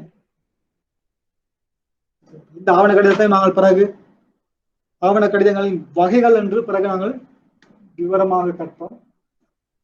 இப்பொழுது உங்கள் இந்த கொடுப்பனவு முறைகளில் ஒரு முறையான ஆவண கடிதம் என்னன்னு பார்ப்போம். இங்கே என்ன நடக்கும்? உங்களோட இம்போர்ட்டர் சரியா, இங்க இம்போர்ட்டருக்கு நாங்கள் சொல்லுவோம் அப்ளிகன்ட், அதாவது விண்ணப்பதாரர்.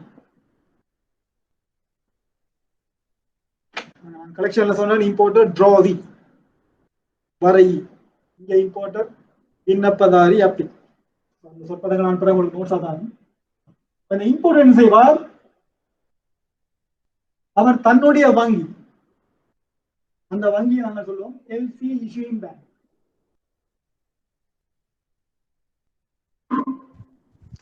அதாவது ஆவண கடிதம் வழங்கும் வங்கி, ஆவண கடிதம் வழங்கும் வங்கி. அப்ப இம்போர்ட்டர் போய் சொல்லுவார், ரைட் எனக்கு எல்சி ஒன்று ஓபன் பண்ணும், right LC issuing bank people's bank. பீப்பிள்ஸ் பேங்க்கு வந்து இம்போர்ட்டர் சொல்றார் தனக்கு எல்சி ஒன்று ஓபன் பண்ணும். இந்த எல்சி இஷ்யூயிங் பேங்க் என்ன செய்யும்? அந்த எல்சியை அனுப்பணும் எக்ஸ்போர்ட்டர். இம்போர்ட்டர் சொல்றார் எனக்கு இந்த எக்ஸ்போர்ட்டரோட பேர்ல எனக்கு எல்சி ஒன்று வேணும். எல்சி இஷ்யூயிங் பேங்க் அந்த எல்சியை எக்ஸ்போர்ட்டருக்கு அனுப்பும். எல்சி எக்ஸ்போர்ட்டரை எல்சி இஷ்யூயிங் பேங்க்கு தெரியாது, பீப்பிள்ஸ் பேங்க் தெரியாது எக்ஸ்போர்ட்டர் எங்க இருக்கிறார். அந்த எக்ஸ்போர்ட்டருக்கு அனுப்ப வேண்டிய எல்சியை அவட்ட நாட்டில் இருக்கிற ஒரு வங்கி, நான் சொல்லுவோம் எல்சி அட்வைசிங் பேங்க்.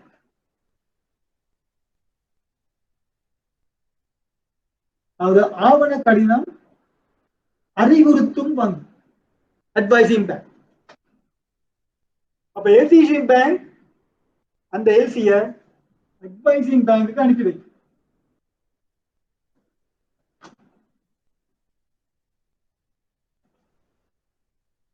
இந்த எல்சி அட்வைசிங் பேங்க் தான் ஏற்றுமதியாளருக்கு இந்த எல்சியை அறிவுறுத்தா போகும். அதாவது ஏற்றுமதியாளர் நாங்கள் சொல்லுவோம் பெனிஃபிஷரி, தமிழ்ல சொல்லுவோம் பயனாளி. ஏற்றுமதியாளர் அல்லது பயனாளி, ஆங்கிலத்தில் பெனிஃபிஷரின்னு சொல்லுவோம். இதுதான் அந்த சொற்பதம். ரைட். இப்ப இங்க என்ன நடக்குது பாத்தீங்கன்னா, இந்த இம்போர்ட்டர் எக்ஸ்போர்ட்டோட பெயரில் எல்சி ஒன்று ஓபன் பண்றாங்க. அவருக்கு ஒரு குறிப்பிட்ட வகையான பொருட்களை இறக்குமதி செய்வதற்காக திருப்பி என்னது குட்ஸ், ஏற்றுமதியாளர் பொருட்களை இறக்குமதியாளருக்கு நேரடியாக அனுப்பி வைப்பார். திருப்பி என்னது வங்கிகளுக்கு எந்த விதமான தொடர்பும் இல்லை பொருட்களுடன். வங்கிகள் கையாள போறது ஆவணங்களை மற்றும் இம்போர்ட்டர் தான் எப்படி எல்சி ஓபன் பண்ணணும், சில டேர்ம்ஸ் அண்ட் கண்டிஷன்ஸ், சில நியதி நிபந்தனைகளுக்கு அமைவாக ஏற்றுமதியாளரின் பெயர் தனக்கு ஒரு எல்சி ஓபன் பண்ண வேண்டி சொல்லியிருப்பார். அதுக்காக என்ன அவர் பேங்க்ல போய் எல்சி அப்ளிகேஷனை ஃபில் பண்ணி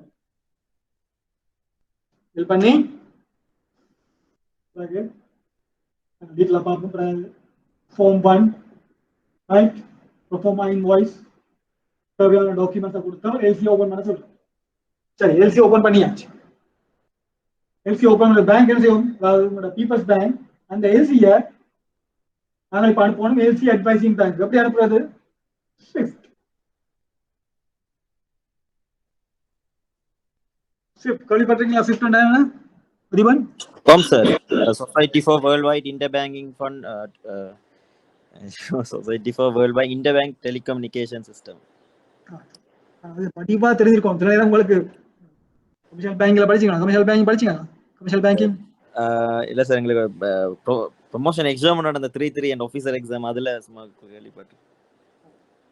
சோ இந்த பதங்களும் படிவா தெரிஞ்சிருக்கும். இது மூலம் பாட விதானத்துல உள்வாங்கப்பட்டிருக்கு. ஸ்விஃப்ட் என்றால் என்ன? Right, society for world wide interbank financial telecommunication.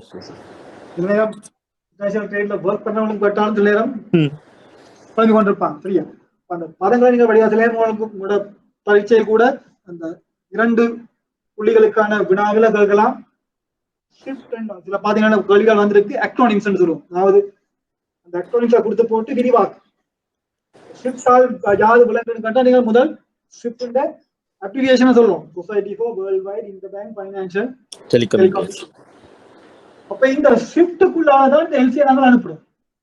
அந்த எல்சியை அனுப்புறதுக்கு இந்த ஷிஃப்ட்ல பலவிதமான மெசேஜ் டைப் இருக்கு. அதுல ஒரு மெசேஜ் டைப் தான் MT700 சொல்லுவோம். MT700 இந்த MT700 ஷிஃப்ட் மெசேஜ் டைப்ல நாங்க எல்சியை அனுப்புவோம் அட்வைசிங் பேங்க். இந்த எல்சி அட்வைசிங் பேங்க் யார்? உங்களுக்கு இந்த எல்சிண்டா என்னன்னு சொல்றதுக்கு தான் உங்களுக்கு நான் இந்த வரைபடத்தை போட்டு சொல்றேன். நான் எல்சி என்னன்னு உங்களுக்கு சொல்ல இல்லை. அந்த எல்சியோட தொடர்புடைய உறுப்பினர்களை வச்சு கொண்டு தான் உங்களுக்கு எல்சியோட டெபினிஷனா சொல்ல போறேன். இந்த LC advising bank, LC issue bank, people's bank LC issue பண்ணது. உதாரணத்துக்கு சொல்லுவோம், இந்த ஏற்றுமதியாளர் இந்தியாவில் இருக்கு, எக்ஸ்போர்ட்டர் இந்தியாவில், இம்போர்ட்டர் ஸ்ரீலங்கா. அப்ப பீப்பிள்ஸ் பேங்க் இந்தியாவுக்கு எக்ஸ்போர்ட்டருக்கு அனுப்புவோம். அப்ப இந்தியாவில் இருக்க அட்வைசிங் பேங்க்கு அனுப்புவோம். யார் அந்த அட்வைசிங் பேங்க்? இப்ப இந்த ஏற்றுமதியாளர் பேங்க் நாங்கள் வச்சுக்கொள்வோம் ஸ்டேட் பேங்க் ஆஃப் இந்தியா. அவருடைய வங்கி State Bank of India. Right. பாத்தீங்கன்னா ஸ்டேட் பேங்க் ஆஃப் இந்தியா பொதுவா இலங்கையில் உள்ள எல்லா வங்கிகளும் ஒரு தொடர்பு படுத்தல் உறவு முறை, அதான் சொல்லும் கொரஸ்பாண்டிங் பேங்கிங் அரேஞ்ச்மெண்ட்ஸ், அப்படி கொரஸ்பாண்டன்ட் பேங்க்னு சொல்லுவோம். அதுவும் உங்களுடைய சிலபஸ்ல இருக்கு, கொரஸ்பாண்டிங் பேங்க்ஸை பத்தி ஒரு விடை. அப்ப ஏதாவது ஒரு கொரஸ்பாண்டன்ட் பேங்க் உள்ளாகத்தான் நீங்கள் இந்த எல்சியை ஏற்றுமதியாளருக்கு அனுப்பி வைக்கலாம். யார் அந்த எல்சி அட்வைசிங் பேங்க்? அவர் கட்டாயம் ஒரு உங்களுடைய கொரஸ்பாண்டன்ட் பேங்க். கொரஸ்பாண்டன்ட் பேங்க் என்றால் நான் சொல்லுவோம் உங்களுடன் ஒரு தொடர்பு படுத்தலுக்கான ஒரு உறவு முறை. அதுவும்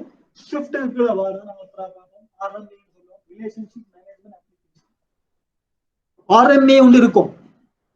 நாங்க எல்சிஐ எஸ்பிஐக்கு ஸ்டேட் பேங்க் ஆஃப் இந்தியாவுக்கு அனுப்புறோம்னா பீப்பிள்ஸ் பேங்க்குக்கும் எஸ்பிஐக்கும் இடையில இந்த RMA ஃபங்க்ஷனாலிட்டி இருக்கும்.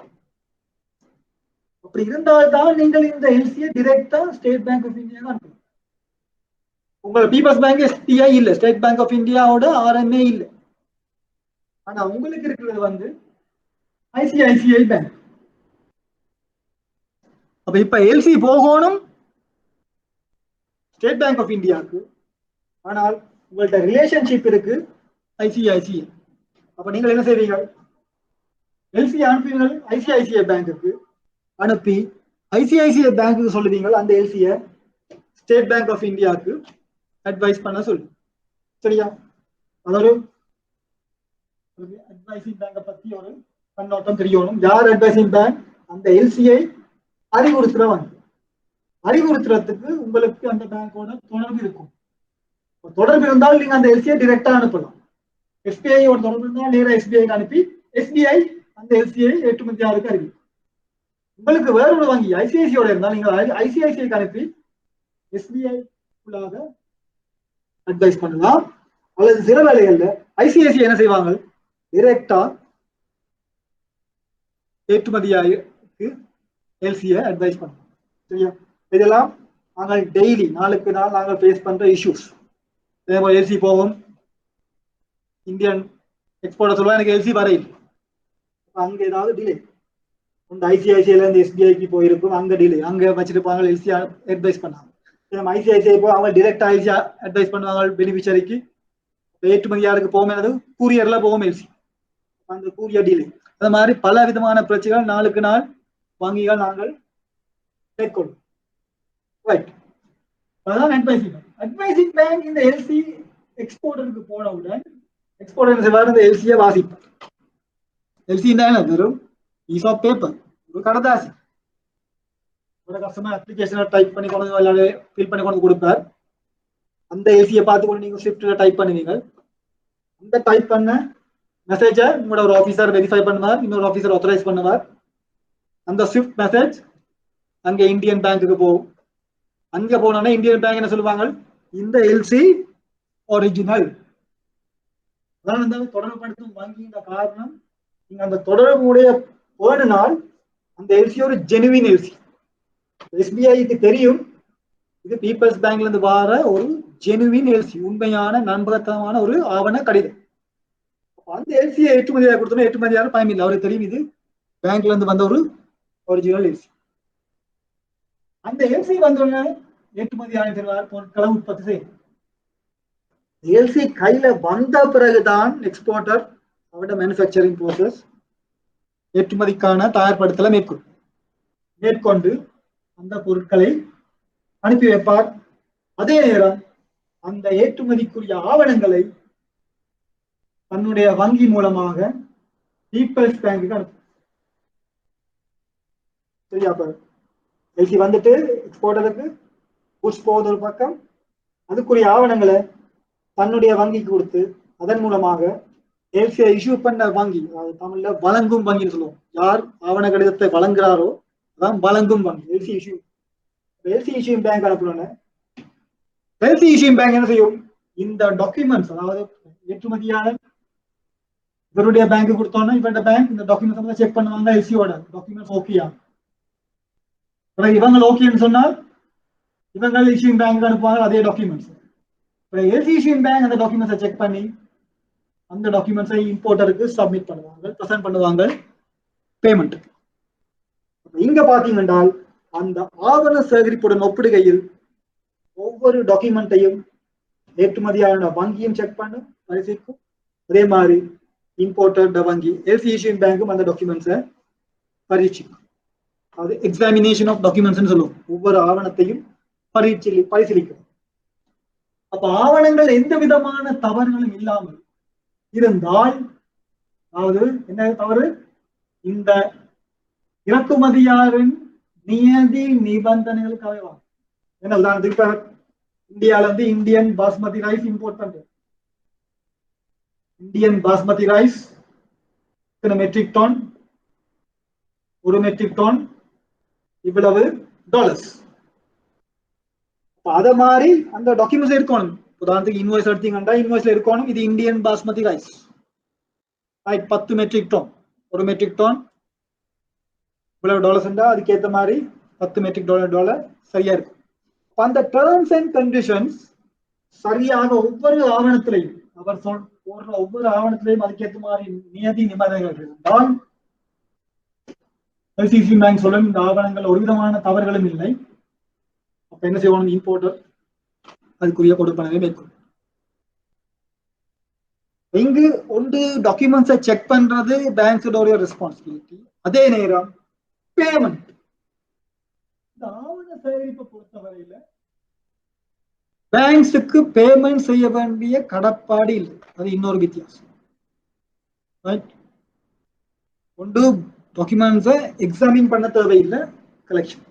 ரெண்டாவது அந்த டாக்குமெண்ட்ஸுக்குரிய பேமெண்ட்டை எக்ஸ்போர்ட்டருக்கு செய்ய வேண்டிய கடப்பாடு டாக்குமெண்ட் கலெக்ஷன், ஆவண சேகரிப்புல இல்லை. நான் சொன்ன இந்த ரெண்டு முறை, ஒன்று டிபி அவர் பே பண்றார், பே பண்ண பிறகு நீங்க டாக்குமெண்ட் கொடுக்குறீங்க, அந்த பேமெண்ட்டை அனுப்பி வைக்க. டிஏ பில் ஆஃப் எக்ஸ்சேஞ்ச் கொடுக்குறீங்க, சைன் பண்றார், ரிலீஸ் பண்றீங்க, அவர் பே பண்ண நேரம்.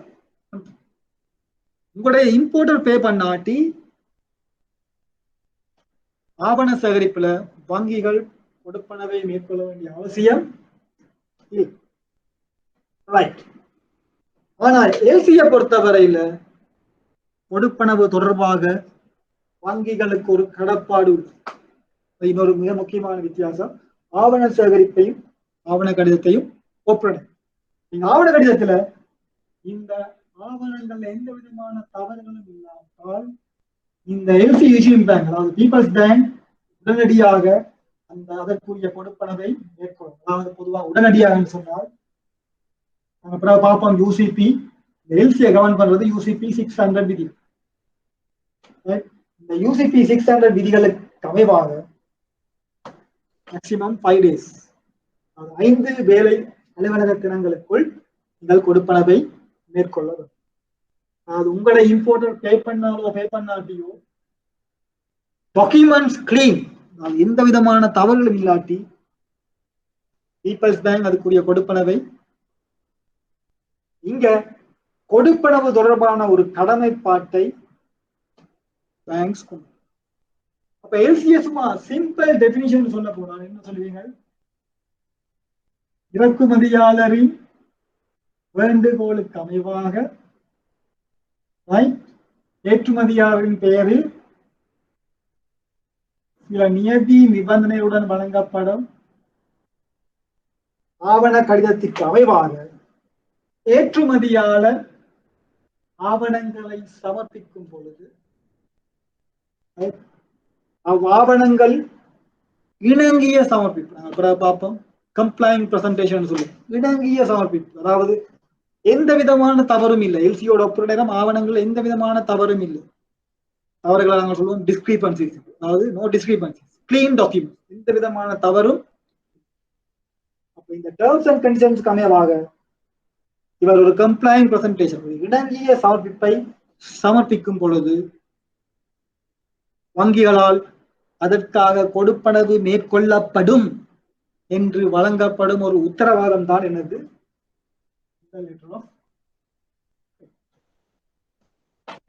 இந்த ஃப்ளோ, இந்த ப்ரோசஸ் என்னமான்னு விளங்கிட்டா நீங்கள் கூட சொந்த பாட்டில் எழுதலாம். இதெல்லாம் பாடமாக தவிர அந்த ஒவ்வொரு கொடுப்பனவு முறையை நீங்கள் விளங்கி வச்சுக்கொள்ளணும். இன்டர்நேஷனல் ட்ரேட்ல கூட நீங்கள் பாடமாக்க வேண்டிய அவசியம் இல்லை. இந்த பாடத்தை நீங்கள் இலகுவாக ஸ்கோர் பண்ணலாம். அதாவது நான் கணக்கு செய்ய பார்த்தீங்கன்னா இந்த கணக்கை வடிவா செஞ்சீங்கன்னா 20 மார்க்ஸ் அந்த குறைக்கிறதுக்கு வழி இல்லை. நோட்ஸ் கேள்விகளை விட சேஞ்ச் கணக்கும் ஃபெசிலிட்டி கணக்கும் வடிவா செஞ்சீங்கன்னா 40 மார்க்ஸ் ஈஸியா எடுக்கும். இப்ப இங்கதான் உங்களுக்கு சில மார்க்ஸ் குறைக்கலாம். காரணம் நீங்கள் ஏதாவது எழுதுற நேரம் சில முக்கியமான விடயங்களை எழுதாண்டு. அதான் நான் கூட ஸ்டூடெண்ட்ஸுக்கு அட்வைஸ் பண்றது கணக்கு ரெண்டையும் வடிவா செய்ய சொல்லுங்க. அப்ப இந்த எல்சி டெபினிஷனை பாத்தீங்கன்னா என்னது? இங்க பேசிக்கலி இந்த எல்சி இஷ்யூயிங் பேங்கால பெனிஃபிஷரி, அதாவது ஏற்றுமதியாளருக்கு வழங்கும் ஒரு கொடுப்பனவுக்கான உத்தரவாதம் தான் இந்த எல்சி. அந்த உத்தரவாதம் எப்ப ஏற்றுமதியாளர் இறக்குமதியாளர் சொன்ன அந்த நியதி நிபந்தனைகளுக்கு அமைவாக ஆவணங்களை இவர் perfect set of documents அந்த எல்சி சப்மிட் பண்ணால் எல்சி இஷ்யூயிங் பேங்க் ஒரு மறுப்பும் தெரிவிக்காமல் அதற்குரிய கொடுப்பனவை மேற்கொள்ள வேண்டும். இதுதான் டாக்குமெண்ட்ரி கிரெடிட். என்ன பெரிய விளங்கிச்சா? ஆமாம் சார். any questions? இதுல வந்து பெனிஃபிஷரி வந்து அட்வைசிங் பேங்க்கு டாக்குமெண்ட் சப்மிட் பண்ணிக்க வந்து சார் அது அட்வைசிங் பேங்க் காசு கொடுக்கணும் அவசியம் இல்லையா? அது வந்து நாங்கள் பார்ப்போம். நாங்கள் சொல்றது டிஸ்கவுண்ட் பண்றது, அதாவது நெகோசியேட் பண்றது. சரி, அவர் டாக்குமெண்ட்ஸை சப்மிட் பண்ணி அவர் உடனே காசு எடுக்கலாம், ரைட்? இல்லாட்டி அவர் பேமெண்ட் வர்ற வரைக்கும் அவர் வெயிட் பண்ண. பொதுவாக வந்து என்ன நடக்கும்டா, பெனிஃபிஷரி சப்மிட் பண்ணணும் உடனே அட்வைசிங் பேங்க் அவருக்கு காசை கொடுக்கும். சரி, காசு கொடுத்து அட்வைசிங் பேங்க் தான் என்ன செய்வாங்க? அதுக்குரிய கொடுப்பனவை கிளைம் பண்ணுவாங்க. அதுதான் பொதுவாக நடக்கிறது. இந்த ஒரு எக்ஸ்போர்ட்டர் உடனே என்னது அவர்கிட்ட காசு எல்லாம் எக்ஸ்போர்ட்ல போயிடும். உடனே அவர் அதை ரீஇம்பர்ஸ் பண்ண பார்ப்பார். அதுக்கு தான் என்னது அவர் பெர்ஃபெக்ட் டாக்குமெண்ட்ஸை தண்ட பேங்க் கொடுத்து உடனே அதுக்குரிய கொடுப்பனவை பெற்றுக்கொள்வார். Negotiating bank. நாங்கள் எல்சி ஓபன் பண்ண என்ன சொல்லுவோம்? If LC is available by இருக்கு டேர்ம்ஸ். அப்புறம் பார்ப்போம் யூசிபி ஆர்டிக்கல்ல by payment, by negotiation, by acceptance, by defer payment இருக்கு. அப்ப அதுக்கேற்ற மாதிரி அங்க பை நெகோசியேஷன் சொன்னோன்னே என்ன செய்வாங்க? எக்ஸ்போர்ட்டோட பேங்க் நெகோசியேட் பண்ணி உடனே காசை பெனிஃபிஷரி கொடுப்பாங்க. ஆனா நெகோசியேட்டிங் பேங்க் என்ன மேக் ஷூர் பண்ணணும்? இந்த டாக்குமெண்ட் பெர்ஃபெக்ட் டாக்குமெண்ட், அதாவது எல்சியோட ஒப்புற நேரம் அந்த ஆவணங்கள் எந்த விதமான தவறுகளும் இருக்கக்கூடாது. எந்த விதமான தவறுகளும் இல்லாட்டி என்ன செய்வாங்க? உடனே அவங்களை அட்வான்ஸ் பண்ணி போட்டு பெனிஃபிஷரி, அதாவது எக்ஸ்போர்ட்டோட பேங்க் என்ன செய்வாங்க? இம்போர்ட்டோட பேங்க்ல கிளைம் பண்ணுவாங்க. இம்போர்ட்டோட பேங்க் என்ன செய்வாங்க? டாக்குமெண்ட்ஸ் அந்த டாக்குமெண்ட்ஸ் பெர்ஃபெக்ட்டா உடனே எக்ஸ்போர்ட்டோட பேங்க்குக்கு ரீஇம்பர்ஸ் பண்றோம். Okay okay. இந்த 4 தான் இந்த கொடுப்பனவு முறைகளாக கருதப்படும். Open account, advance payment, document collection, documentary credits.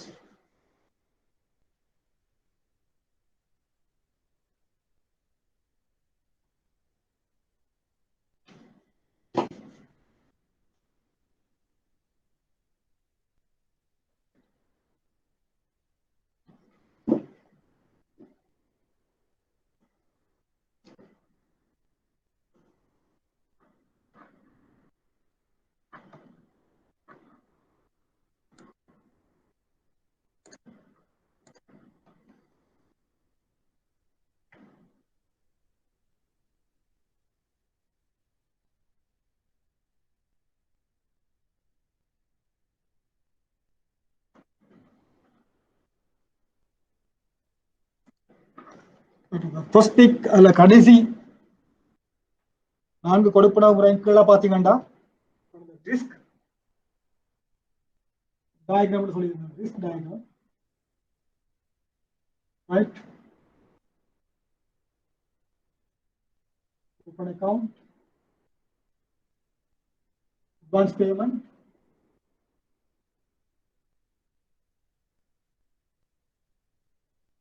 LC, DPD. So advance payment கொடுப்பனவு LC ஆவண கடிதம், DPDA கொடுப்பனவுக்கு எதிராக ஆவணங்கள் விடுவிப்பு, ஏற்றுக்கொள்ளலுக்கு எதிராக ஆவணங்கள் விடுவிப்பு. இது திறந்த கணக்கு. DPDA நாங்கள் ஆங்கிலத்தில் documentary collection DC, LC documentary credit. இது டாக்குமெண்ட்ரி கலெக்ஷன் ஆவண சேகரிப்பு. இது டாக்குமெண்ட்ரி கிரெடிட் LC ஆவண கடிதம். LC என்பது பொதுவாக லேமன் லாங்குவேஜ். கஸ்டமருக்கு டிசின்னு சொன்னா விளங்காது. டிசி நாங்கள் பேங்க்ஸ்ல பாவிக்கிற technical term, right? Documentary credit. LC சாதாரணமாக லேமன் பாவிக்கிறதில் லெட்டர் ஆஃப் கிரெடிட். இங்க இந்த ரிஸ்க் டயகிராம் இடர்நேர்வை பார்த்தீங்கன்னா இந்த இறக்குமதியாளருக்கும் ஏற்றுமதியாளருக்கும் இடையில இந்த இடர்நேர்வு எவ்வாறு மாற்றீடு செய்யப்படும். உங்களுக்கு உடைய பாஸ் பேப்பர்ஸ்லையும் கேள்வி கேட்டிருக்கு. எப்படி இறக்குமதியாளரும் ஏற்றுமதியாளரும் இடையில இந்த நடக்கிற இந்த கொடுப்பன முறைகள் ஒருவர் சார்பாக மற்றவர் தொடர்பாக எவ்வாறு இந்த இடர்நேர்வு ஏறு வரிசை இறங்கு வரிசையில கண்டு போட்டு கேட்பாங்க. இது சரியான இறங்கு வரிசை எது, சரியான ஏறு வரிசை எது? உதாரணத்துக்கு நம்ம பார்த்தோம், அட்வான்ஸ் பேமெண்ட் ஏற்றுமதியாளருக்கு கூடிய சாதகமா, ஓபன் அக்கவுண்ட் இறக்குமதியாளருக்கு கூடிய சாதகம். ரெண்டும் ரைட் ஆப்போசிட். ஏற்றுமதியாளர் இங்க இருந்து மேல போற நேரம் அவன் ரிஸ்க் கூடிக்கொண்டு போகும். இடர்பாடு. ஏற்றுமதியாளர் இந்த கொடுப்பனவு முறைகளை நாங்கள் நோக்கும் பொழுது அட்வான்ஸ் பேமெண்ட்ல இருந்து எல்சிக்கு போற நேரம் ஏற்றுமதியாளர் இடர்பாடு கொஞ்சம் கூடும். ஏன்? அட்வான்ஸ் பேமெண்ட்டை பொறுத்தவரையில எந்த விதமான பிரச்சனையும் இல்லை. ஏற்றுமதியாக அவருக்கு 100% கேரண்டி, பேமெண்ட் முதலே வந்துட்டு. ஆனால் எல்சி மேல ஏற்றுமதியாளருக்கு பாதுகாப்பாக இருந்தாலும் ஆவணங்கள் ஏதாவது பிழைகள், மோசடிகள் அந்த மாதிரி இருக்க நேரம் அதுக்கு சில நேரம் கொடுப்பனவு வரக்கூடிய சந்தர்ப்பங்கள் நிலவலாம். சரியா? எல்சியை பொறுத்தவரை அது பேமெண்ட் கேரண்டி. எல்சிஷன் பேங்க் சொல்லுறது உங்களுக்கு இணங்கிய சமர்ப்பிப்பு, கம்ப்ளைண்ட் பிரசன்டேஷன் பண்ணால் கட்டாயம் நாங்கள் பே பண்ணுவோம். இந்த பேமெண்ட் கேரண்டி இருக்கு. ஆனா இங்க கலெக்ஷன்ல என்னது, எக்ஸ்போர்ட்டருக்கு பேமெண்ட் கேரண்டி இல்லை. டிபிஓ டிஏஓ உடைய இம்போர்ட்டர் இறக்குமதியாக பே பண்ணால்தான் அந்த காலத்து கணக்குல ஏற்றுமதியாளருக்கு வரும். இங்க இவர் டாக்குமெண்ட் டிபி டாக்குமெண்ட் எடுப்பாரா இல்லையான்னு தெரியும். டிஏ அவர் பில் ஆஃப் எக்ஸ்சேஞ்ச் அக்செப்ட் பண்ணி போட்டு சாமான கிளியர் பண்ணிடுவார். பிறகு அதுக்குரிய பேமெண்ட் செய்வாரா இல்லையான்ற கேரண்டி இல்லை. இங்க எக்ஸ்போர்ட்டருக்கு ரிஸ்க் கூடு. அதே நேரம் ஓப்பன் அக்கௌண்ட்டுக்கு போன நேரம் 100% ரிஸ்க். முதலே சாமான அனுப்பி வச்சிருவார். இறக்குமதியாளர் டிஃபால்ட் பண்ணான் அதற்குரிய கொடுப்பனவை மேற்கொள்ளாவிட்டால் பொருட்களுடைய பெறுமதி அவர் இழக்க வேண்டி நேரும். ஏற்றுமதியாளரை பொறுத்தவரையில கொடுப்பனவு, ஆவண கடிதம், ஆவண சேகரிப்பு, திறந்த கணக்கு. இந்த ஒழுங்கில் என்ன நடக்கும்? இடர்பாடு கூடிக்கொண்டு போகும். இறக்குமதியாளரை பொறுத்தவரையில இடர்பாடு இந்த ஒழுங்குல என்ன கூடிக்கொண்டு போகும். ஏற்றுமதியாளருக்கு அட்வான்ஸ் பேமெண்ட்ல நீங்க போன நேரம் ரிஸ்க் கூடிக்கொண்டு போகும். இறக்குமதியாளருக்கு இங்க இருந்து இங்க போற நேரம் ரிஸ்க் கூடிக்கொண்டு போகும். இறக்குமதியாளருக்கு ஓப்பன் அக்கவுண்ட் 100% செக்யூர். அவருக்கு சாமான் வந்துட்டு பே பண்ணாலும் இல்லையோ பிரச்சனை இல்லை, அவருக்கு சாமான் வந்துட்டு. அடுத்தது கலெக்ஷன். அட்வான்ஸ் பேமெண்ட் அவருக்கு ரிஸ்க் 100% ரிஸ்க். முதலே காசு அனுப்பிட்டார், இப்ப பேமெண்ட் வருமா இல்லையான்றத நிச்சயம். இதுதான் உங்களுடைய அந்த ரிஸ்க் டயக்ராம். அதான் உங்களுக்கு அந்த நோட்ல தந்தன் பாத்தீங்கன்னா மேலே விவரிக்கப்பட்ட 4 கொடுப்பன முறைகளின் ஏற்றுமதியாளர் அல்லது விற்பனையாளருக்கு இடர் குறைந்து செல்லும் விதத்தில் ஒழுங்குபடுத்தும். திறந்த கணக்கு ஏற்றுமதியாளருக்கு கூடிய இடர், பிறகு ஆவண சேகரிப்பு, பிறகு நாணய கடிதம், கடைசியாக முற்கொடுப்பன.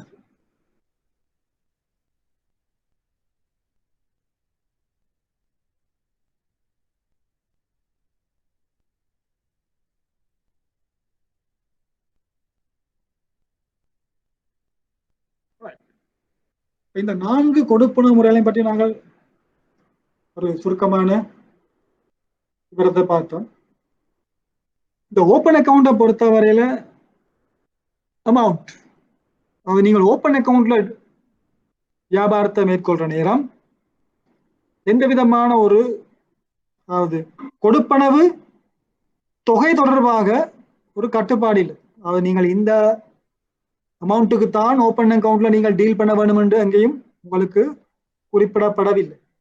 அப்ப இந்த இறக்குமதி ஏற்றுமதி தொடர்பாக பார்த்தீங்கன்னா இதை ஒழுங்குபடுத்துறது import and export control department. அந்த இறக்குமதி ஏற்றுமதியாக கட்டுப்பாடு திணைக்களத்தால தான் காலத்துக்கு காலம் இந்த இறக்குமதி ஏற்றுமதி தொடர்பான ஒழுங்கு விதிமுறை. கடைசியாக பார்த்தீங்கன்னா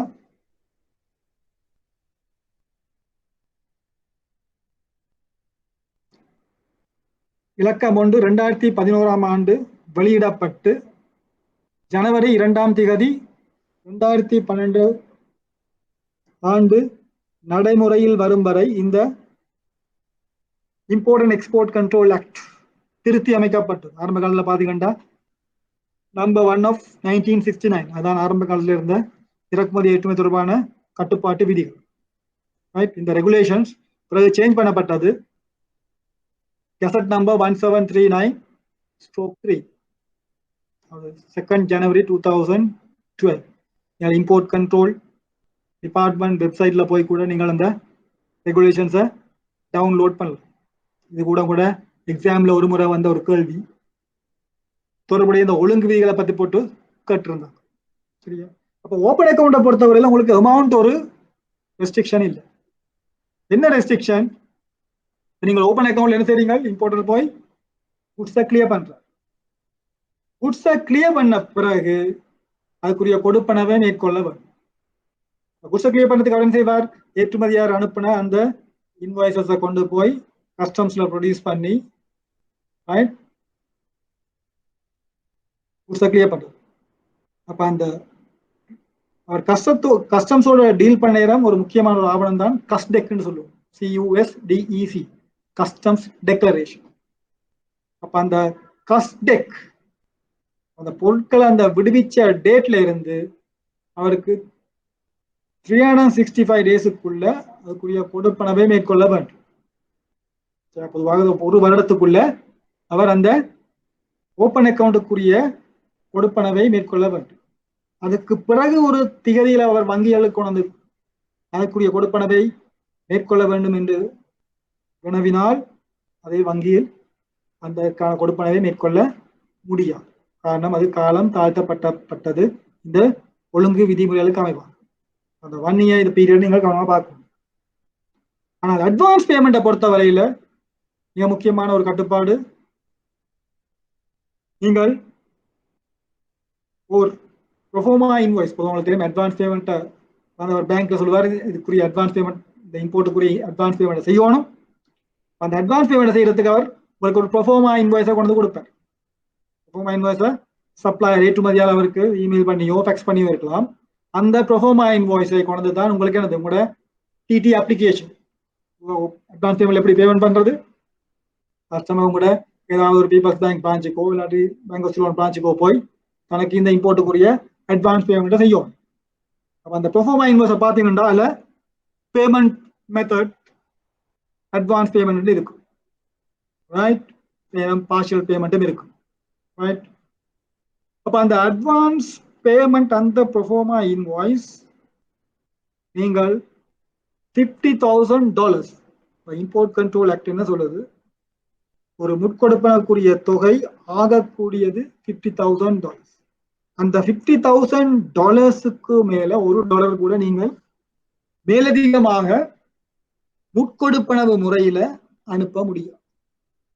அப்ப உங்களுடைய ரூபாய் கணக்கை பற்று வைப்பதன் மூலம் உங்களோட கஸ்டமருடைய வாடிக்கையாளருடைய ருபி அக்கௌண்ட்டை டெபிட் பண்ணி $50,000 மேல அட்வான்ஸ் பேமெண்ட் செய்ய முடியும். அங்க ஒரு தொகை நிர்ணயிக்கப்பட்டுள்ளது. ஓப்பன் அக்கௌண்ட் ஒப்பிடுற நேரம் அட்வான்ஸ் பொதுவாக கேள்வி வந்து அவங்களுக்கு ஓப்பன் அக்கௌண்ட்டுக்கும் அட்வான்ஸ் பேமெண்ட்டுக்கும் என்ன வித்தியாசம்? ஓப்பன் அக்கௌண்ட்ல ஒரு தொகை நிர்ணயிக்கப்படவில்லை. ஆனால் அட்வான்ஸ் பேமெண்ட் உட்கொடுப்பனவில் உங்களுக்கு மேக்சிமம் $50,000 ஃப்ரம் அ ருபி. ஆனால் அதுக்குரிய சில விதிவிலக்குகள் இருக்கு. நீங்கள் $50,000 மேல அட்வான்ஸ் பேமெண்ட் எப்ப செய்யலாம்? சில விதிவிலக்கு.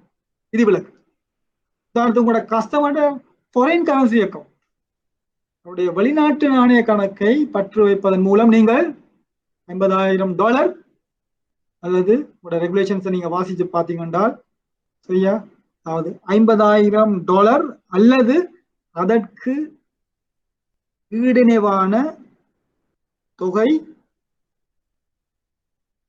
வேறு நாணயத்தில், அது $50,000 ஈக்குவலண்ட் இன் அதர் கரன்சி. அது ஸ்டெர்லிங் பவுண்ட்ஸா இருந்தால் $50,000 ஈக்குவலண்டான ஜிபிபி, $80 இருந்தால் $50,000 ஈக்குவலண்டான $80, சிங்கப்பூர் டாலர்ஸா இருந்தால் $50,000 ஈக்குவலண்ட் சிங்கப்பூர் டாலர்ஸ் நீங்கள் ருபி அக்கௌண்ட்டை டெபிட் பண்ணி அனுப்பும். ஆனால் அவர்கிட்ட ஃபாரின் கரன்சி என்றால் அந்த அமௌண்ட் நீங்கள் கருத்தில் கொள்ள தேவை இல்லை. அப்ப அது ஒரு விதிவிலக்கு. இதுவும் ஒரு முறை உங்களுடைய கடந்த கால வினா தாளில் கேட்கப்பட்டது. அது முற்கொடுப்பனவு 50,000 மேல நீங்கள் மேற்கொள்ள வேண்டியிருந்தால் என்ன விதிவிலக்கு? அப்படி முடியுமாண்டு கேட்டால் சில சந்தர்ப்பங்களில் நீங்கள் அவற்றை மேற்கொள்ளும். இரண்டாவது விதிவிலக்கு, அதாவது ஏற்றுமதி கட்டுப்பாட்டாளர், ஏற்றுமதி இறக்குமதி கட்டுப்பாட்டாளர், இம்போர்ட் எக்ஸ்போர்ட் கண்ட்ரோல், அந்த திணைக்களத்துக்குரிய கட்டுப்பாட்டாளர், அவர் உரிய முறையில் அங்கீகாரம் வழங்கியது. சில நேரம் அந்த மாதிரி இஷ்யூஸ் வாரது. என்ன செய்யறது? அவர் போய் அங்க ஸ்பெஷல் பெர்மிஷன் எடுக்கும், ரைட்? ஒரு சில நேரம் சப்ளையர் சொல்லலாம் அவருக்கு 50,000 மேல தனக்கு கட்டாயம் அட்வான்ஸ் பேமெண்ட் வேணும், சரியா? இம்போர்ட் செய்யலாம், பேங்க்ஸுக்கு வந்து பேங்க்ஸ் ஒன்றும் செய்யலாம். அவர் அங்க போய் இம்போர்ட் எக்ஸ்போர்ட் கண்ட்ரோல் டிபார்ட்மெண்ட்ல அவங்களுக்கு இருக்கிற அந்த டாக்குமெண்ட்ஸை ப்ரெசென்ட் பண்ணி தகுந்த காரணங்களை விளக்கி அவங்களோட அப்ரூவலோட பேங்க் அட்வான்ஸ் பேமெண்ட் பண்ணலாம். 50,000 மேல ருபி அக்கௌண்ட்டை டெபிட். இன்னொரு விதிவிலக்கு, அட்வான்ஸ் பேமெண்ட் 50,000 மேல எப்ப செய்யலாம்? உங்களோட பேங்க்ட பேர்ல ஒரு ஸ்டாண்ட் பை எல்சி, நாங்க அப்புறம் பார்ப்போம். ஸ்டாண்ட் பை எல்சின்னா ஆதார நாணய கடிதம் என்று சொல்லுவோம், ரைட்? எல்சியில ஒரு வகை. உங்களோட பேங்க்ட பேர்ல ஒரு ஸ்டாண்ட் பை எல்சியோ அல்லது ஒரு பேங்க் கேரண்டி, அந்த அட்வான்ஸ் பேமெண்ட்டுக்குரிய கொடுப்பனவுக்குரிய தொகைக்குரிய ஒரு ஸ்டாண்ட் பை எல்சியோ அல்லது ஒரு பேங்க் கேரண்டியோ, அதாவது ஏற்றுமதியாளர் உள்ள நாட்டிலிருந்து உங்களுக்கு கிடைக்கும் சந்தர்ப்பத்தில் நீங்கள் அந்த $50,000 மேலதிகமான கொடுப்பனவை மேற்கொள்ளும். மற்றும் மேலும் ஒரு விதிவிலக்காக நீங்கள் கோல்டு, பிளாட்டினம் போன்ற இறக்குமதிகளை மேற்கொள்ளும் பொழுது உங்களுக்கு தெரியும், ஒவ்வொரு பொருட்களும் உலகளாவிய ரீதியில் என்னது உங்களுக்கு பெயர் இருக்கிற மாதிரி ஒவ்வொரு பொருளுக்கும் சர்வதேச வர்த்தகத்தில் பரிமாற்றப்படும் ஒவ்வொரு பொருட்களுக்கும் ஒரு குறிப்பிட்ட பெயர் உள்ளது. அந்த பெயர் எவ்வாறு குறிப்பிடப்படும்? HS கோட் என்று சொல்லுவோம். என்ன இயர் புக் குறியீடு. HS கோடுண்டா ஆர்கனைஸ் சிஸ்டம். அந்த HS கோட் மூலமாகத்தான் ஒரு பொருளை ஒவ்வொரு நாட்டிலும் சுங்க அதிகாரிகள் இனம் கண்டுகொள்வார். அதாவது டியூட்டி பர்பஸ், அந்த பொருளுக்கான தீர்வையை டியூட்டி அறவிடுவதற்காக அந்த HS கோட் மூலமாகத்தான் அவர்கள் அந்த பொருட்களை இனங்காண்பார். அப்ப அந்த குறிப்பிட்ட HS கோட் உரிய இது கோல்டு அல்லது பிளாட்டினமாக இருந்தால் ஜெம் அண்ட் ஜுவல்லரி அத்தாரிட்டி அவங்க சர்டிஃபை பண்ணி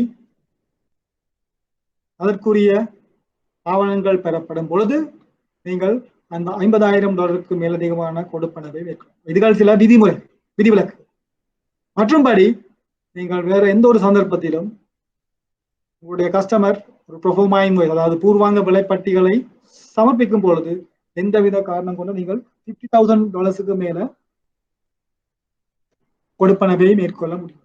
ஏன் இந்த $50,000 லிமிட் இம்போஸ் பண்ணியிருக்கின்ற காரணமே, நீங்கள் என்னது அட்வான்ஸ் பேமெண்ட் சொல்லி போட்டு காசு அனுப்பி கொண்டே இருந்து அதுக்குரிய பொருட்கள் நாட்டுக்கு வராட்டி என்ன நடக்கும்? என்னுடைய அந்நிய செலவாணி நாட்டை விட்டு வெளிப்பாய்ச்சல் நடந்து கொண்டே இருக்கும். ஆனால் அதற்கு ஈடான பொருட்கள் நாட்டிற்கு உள்வாங்கப்படாமல் இருக்கலாம். நம்முடைய ஃபாரின் எக்ஸ்சேஞ்ச் ரிசர்வ்ஸ் நாட்டை விட்டு போய் கொண்டிருக்கும். அதை கண்ட்ரோல் பண்றதுக்கு தான் இந்த advance payment limit import and export control department impose பண்ணியிருக்கு. இந்த ஆரம்ப காலத்தில் பார்த்தீங்கன்னா ஒரு குறைவான தொகையாக இருந்தது. அந்த காலத்தில் 7,500, பிறகு $10,000, அந்த மாதிரி காலப்போக்கில் அதிகரித்து உலகமயமாக்கு, குளோபலைசேஷன், அதோடு இந்த ஃப்ரீ ட்ரேட் இதுகளோட ஒப்பிட்டு இந்த தொகை இப்போ $50,000 அளவில் உள்வாங்கப்பட்டிருக்கு. குறிப்பாக கனநாடுகளில் இந்த ரெஸ்ட்ரிக்ஷன் இல்லை. ஏன்னா அவங்களோட ஃபாரின் எக்ஸ்சேஞ்ச் ரிசர்வ்ஸ் தேவையான அளவு கையில் இருக்கு. ஸோ அவங்களுக்கு அந்த பிரச்சனை இல்லை. ஆனால் எங்களை மாதிரியே நாடுகளுக்கு ஃபாரின் ரிசர்வ்ஸ் ஒரு பெரிய கருதப்பட வேண்டிய ஒரு விடை. எங்களுடைய இறக்குமதி தேவைகளுக்கு பொதுவாக இலங்கை மத்திய வங்கியில் பார்த்தீங்கன்னா புள்ளி விவரங்கள் படி இந்த 4-5 மாதங்களுக்கு தான் எங்களுடைய ஃபாரின் எக்ஸ்சேஞ்ச் ரிசர்வ்ஸ். இப்போ இந்த COVID-19 பிறகு பார்த்தாலும் எங்களுக்கு இந்த ஃபாரின் எக்ஸ்சேஞ்ச் ரிசர்வ்ஸ் பல இஷ்யூஸ். அதுக்காக தான் பார்த்தீங்கன்னா இப்போ என்னது import export control department restrictions, regulations கொண்டிருக்கிறாங்க. சில ஐட்டம்ஸ் பேன் பண்ணியிருக்கிறாங்க, சில ஐட்டம்ஸ் ரெஸ்ட்ரிக்டட் ஐட்டம்ஸ். அப்போ நாங்கள் இப்போ ஓப்பன் அக்கவுண்ட் அட்வான்ஸ் பேமெண்ட் பண்ணுற நேரம் இந்த நாட்களில், அதாவது COVID-19க்கு பிறகு நாங்கள் அவங்களோட கெசட் நோட்டிஃபிகேஷன் எல்லாம் பார்த்து அந்த ஷெட்யூல் 1, ஷெட்யூல் 2 அதுக்கேற்ற மாதிரி நாங்கள் பேமெண்ட் செய்வோம். நாங்கள் வயலேட் பண்ண முடியாது. இந்த கண்ட்ரி லாஸ் ஆஃப் ப்ரொசீஜர்ஸ், நாட்டினுடைய ஒழுங்கு விதிமுறைகளை நாங்கள் கட்டாயம் பின்பற்ற வேண்டும். சரி, அப்போ இந்த மாதிரி regulatory bodies, import export control department, central பேங்கால் வழங்கப்படும் இந்த ரெகுலேஷன்ஸை நாங்கள் வடிவாக பின்பற்றி அதுக்கேற்றவாறு இந்த கொடுப்பனவை மேற்கொள்ள வேண்டும். இந்த நாட்களில் ஓப்பன் அக்கவுண்ட் அட்வான்ஸ் பேமெண்ட் செய்யணும், அது கவனமாக இருக்கணும். அந்த வடிவாக அந்த HS கோட் குறிப்பிடப்பட்டிருந்தால் அந்த HS கோடுக்குரிய கொடுப்பனவை நீங்கள் மேற்கொள்ள முடியும். அந்த HS கோட் வங்கியாளருக்கு தெரியாது, உங்களுடைய வாடிக்கையாளர் இம்போர்ட்டர்ஸுக்கு தான் தெரியும் என்று அவங்க தான் அந்த பொருட்களோடு நாளாந்தம் ஈடுபடுவது. இம்போர்ட்டர் சரியா உங்களுக்கு அந்த ஹெச்எஸ் கோடை உங்களுக்கு சொல்லும். சரியா, ஹெச்எஸ் கோட் தொடர்பாக வங்கிகளுக்கு எந்த பொறுப்பும் இல்லை. அதாவது நாங்கள் கஸ்டமர் சொன்னால் ரைட் இதுதான் இந்த பொருளுக்கு ஹெச்எஸ் கோட் என்றால் அதை நாங்கள் பார்ப்போம், செக் பண்ணுவோம். இந்த கெசட் நோட்டிபிகேஷனோட அந்த ஹெச்எஸ் கோட் உரிய பொருள் விடுவிக்கப்பட்டுள்ளதா விலக்களிக்கப்பட்டுள்ளதான்னு பார்ப்போம். பிரச்சனை இல்லாட்டி நாங்கள் பேமெண்ட் செய்யலாம். மற்றபடி நாங்கள் இம்போர்ட்டருக்கு சொல்லணும் தற்போதைய ஒழுங்கு விதிகளுக்கு அமைவாக இந்த கொடுப்பனவை மேற்கொள்ள முடியாது. இந்த ரெகுலேஷன்ஸ் நீங்க வடிவா பார்த்துக்கொள்ள வேண்டும். $50,000. அடுத்தது இந்த அட்வான்ஸ் பேமெண்ட், இன்னொரு இதை நீங்கள் பார்த்தீங்கன்னா இன்னொரு ரெகுலேஷன். அது நாங்கள் கஸ்டமர் வந்து உங்களோட பேங்க்ல அட்வான்ஸ் பேமெண்ட் செய்ய சொல்ற நேரம் நீங்கள் ஒரு அண்டர்டேக்கிங் ஒன்று எடுக்கணும். இம்போர்ட்டர் அண்டர்டேக்கிங் ஒன்று கொடுக்கணும். அதாவது விதின் 180 days கொடுப்பனவு அட்வான்ஸ் பேமெண்ட் மேற்கொள்ளப்பட்ட திகதியிலிருந்து 180 நாளுக்கும் 180 days அண்டர்டேக்கிங் சொல்லுவோம். அந்த அண்டர்டேக்கிங் அவர் கஸ்டமர் கொடுக்கணும். அந்த 180 days பீரியடுக்குள்ள அதுக்குரிய பொருட்கள் நாட்டிற்கு கொண்டு வரப்படும். இல்லாட்டி நடக்கும், ஃபாரின் கரன்சி வெளியால போய் கொண்டே இருக்கும். அதற்கு ஈடான வேல்யூ குட்ஸ் நாட்டிற்கு உள்வாங்கப்படாது. என்னது எங்களுக்கு நாட்டிற்கு ஒரு பாதகமான விளைவு. ஆகவே ஒரு அட்வான்ஸ் பேமெண்ட் மேற்கொள்ள நேரம் அந்த அண்டர்டேக்கிங் எடுக்கணும். அந்த அண்டர்டேக்கிங் பிரகாரம் அந்த அட்வான்ஸ் பேமெண்ட்டுக்குரிய கொடுப்பனது எப்படி நீங்கள் பார்க்கணும்னா கஸ்டெக்கை நீங்கள் கஸ்டமர்கிட்ட இருந்து வாங்கி எடுக்கணும். காஸ்ட் ஆஃப் டெக்ளரேஷன் நீங்கள் இந்த ரெகுலேஷன்ஸையும் பார்த்துக்கிட்டா பொதுவாக இம்போர்ட் கண்ட்ரோல் எக்ஸ்போர்ட் கண்ட்ரோல் ரெகுலேஷன்ஸுக்கு அமைவாக பேமெண்ட் டேர்ம்ஸ் 3 விதமாக உள்வாங்கப்பட்டிருக்கு. அவங்களுடைய விதிமுறை 3 பிரிக்கப்பட்டுள்ளது. முதலாவது payment mat prior to the date of submission of கஸ்டெக்ஸ். அது கஸ்டெக்ஸுக்கு முன்பாக கொடுப்பனவு மேற்கொள்ளப்பட்டது. அது என்னது? இப்ப உதாரணத்துக்கு அட்வான்ஸ் பேமெண்ட் நீங்கள் கஸ்டமர் முதல்ல காசு அனுப்பிடுவார். அதுக்கு பிறகுதான் அவரு பொருட்கள் கொண்டு வரப்படும். பொருட்கள் அட்வான்ஸ் பேமெண்ட் காசு போய் பிறகு குட்ஸ் வந்த பிறகுதான் என்ன செய்வார்? கிளியர் பண்ணுவார். அப்ப கிளியர் பண்ற நேரம் தான் எனது கஸ்டெக் உருவாக்கப்படும். Customs declaration. சரியா? அது மாதிரி எல்சி ஓபன் முதல்ல எல்சி ஓபன் பண்ணிட்டு எல்சி ஓபன் பண்ண பிறகுதான் குட்ஸ் வேர். அதுக்கு பிறகுதான் கஸ்டெக்ஸ். பேமெண்ட்டும் நீங்கள் செஞ்சிருவீங்க. எல்சி வந்து டாக்குமெண்ட்ஸ் வந்துடும், பேமெண்ட் செஞ்சிருவீங்க. அதுக்கு பிறகுதான் குட்ஸ் வரும், பிறகுதான் கஸ்டெக் வரும். இந்த மாதிரி டிபி கஸ்டமர் காசு எடுத்து உடனே நீங்கள் பே பண்ணிடுவீங்க எக்ஸ்போர்ட்டர். பிறகுதான் உங்களோட டாக்குமெண்ட்ஸை கொண்டு போய் கிளியர் பண்ணி கஸ்டெக் சப்மிட் பண்ணு. சரியா? இதெல்லாம் என்னது? Payment mat prior to the date of submission. அது கஸ்டெக் சப்மிட் பண்ண முந்தி கொடுப்பனவு மேற்கொள்ளப்படும் முறை. இரண்டாவது ஒழுங்கு விதிகளுக்கு அமைவாக payment made subsequent to the submission of CUSDEC. அது கஸ்டெக் பிரசன்ட் பண்ணி அதுக்கு பிறகு பேமெண்ட் செய்யும். அதான் என்னது? Open account. முதல்ல பொருள் வந்துடும், பொருளை போய் கிளியர் பண்றார் கஸ்டம்ஸ்ல. அந்த நேரம் கஸ்டம்ஸ் அவருக்கு கஸ்டெக்க ரிலீஸ் பண்ண. அந்த கஸ்டம்ஸ் என்டோஸ் இன்வாய்ஸை கொண்டு தான் அவர் பேங்க்குக்கு சொல்லுவார் அந்த பேமெண்ட்டை செய்ய. ஓப்பன் அக்கௌண்ட்ல மட்டும்தான் எனது கஸ்டெக் முன்கூட்டியே பெறப்படும். அட்வான்ஸ் பேமெண்ட், கலெக்ஷன், எல்சி, அங்க கஸ்டெக்ஸ் பிறகு.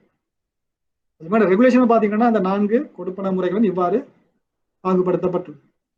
மூன்றாவது சொல்றாங்க மிக்ஸ் பேமெண்ட். மிக்ஸ் பேமெண்ட்டா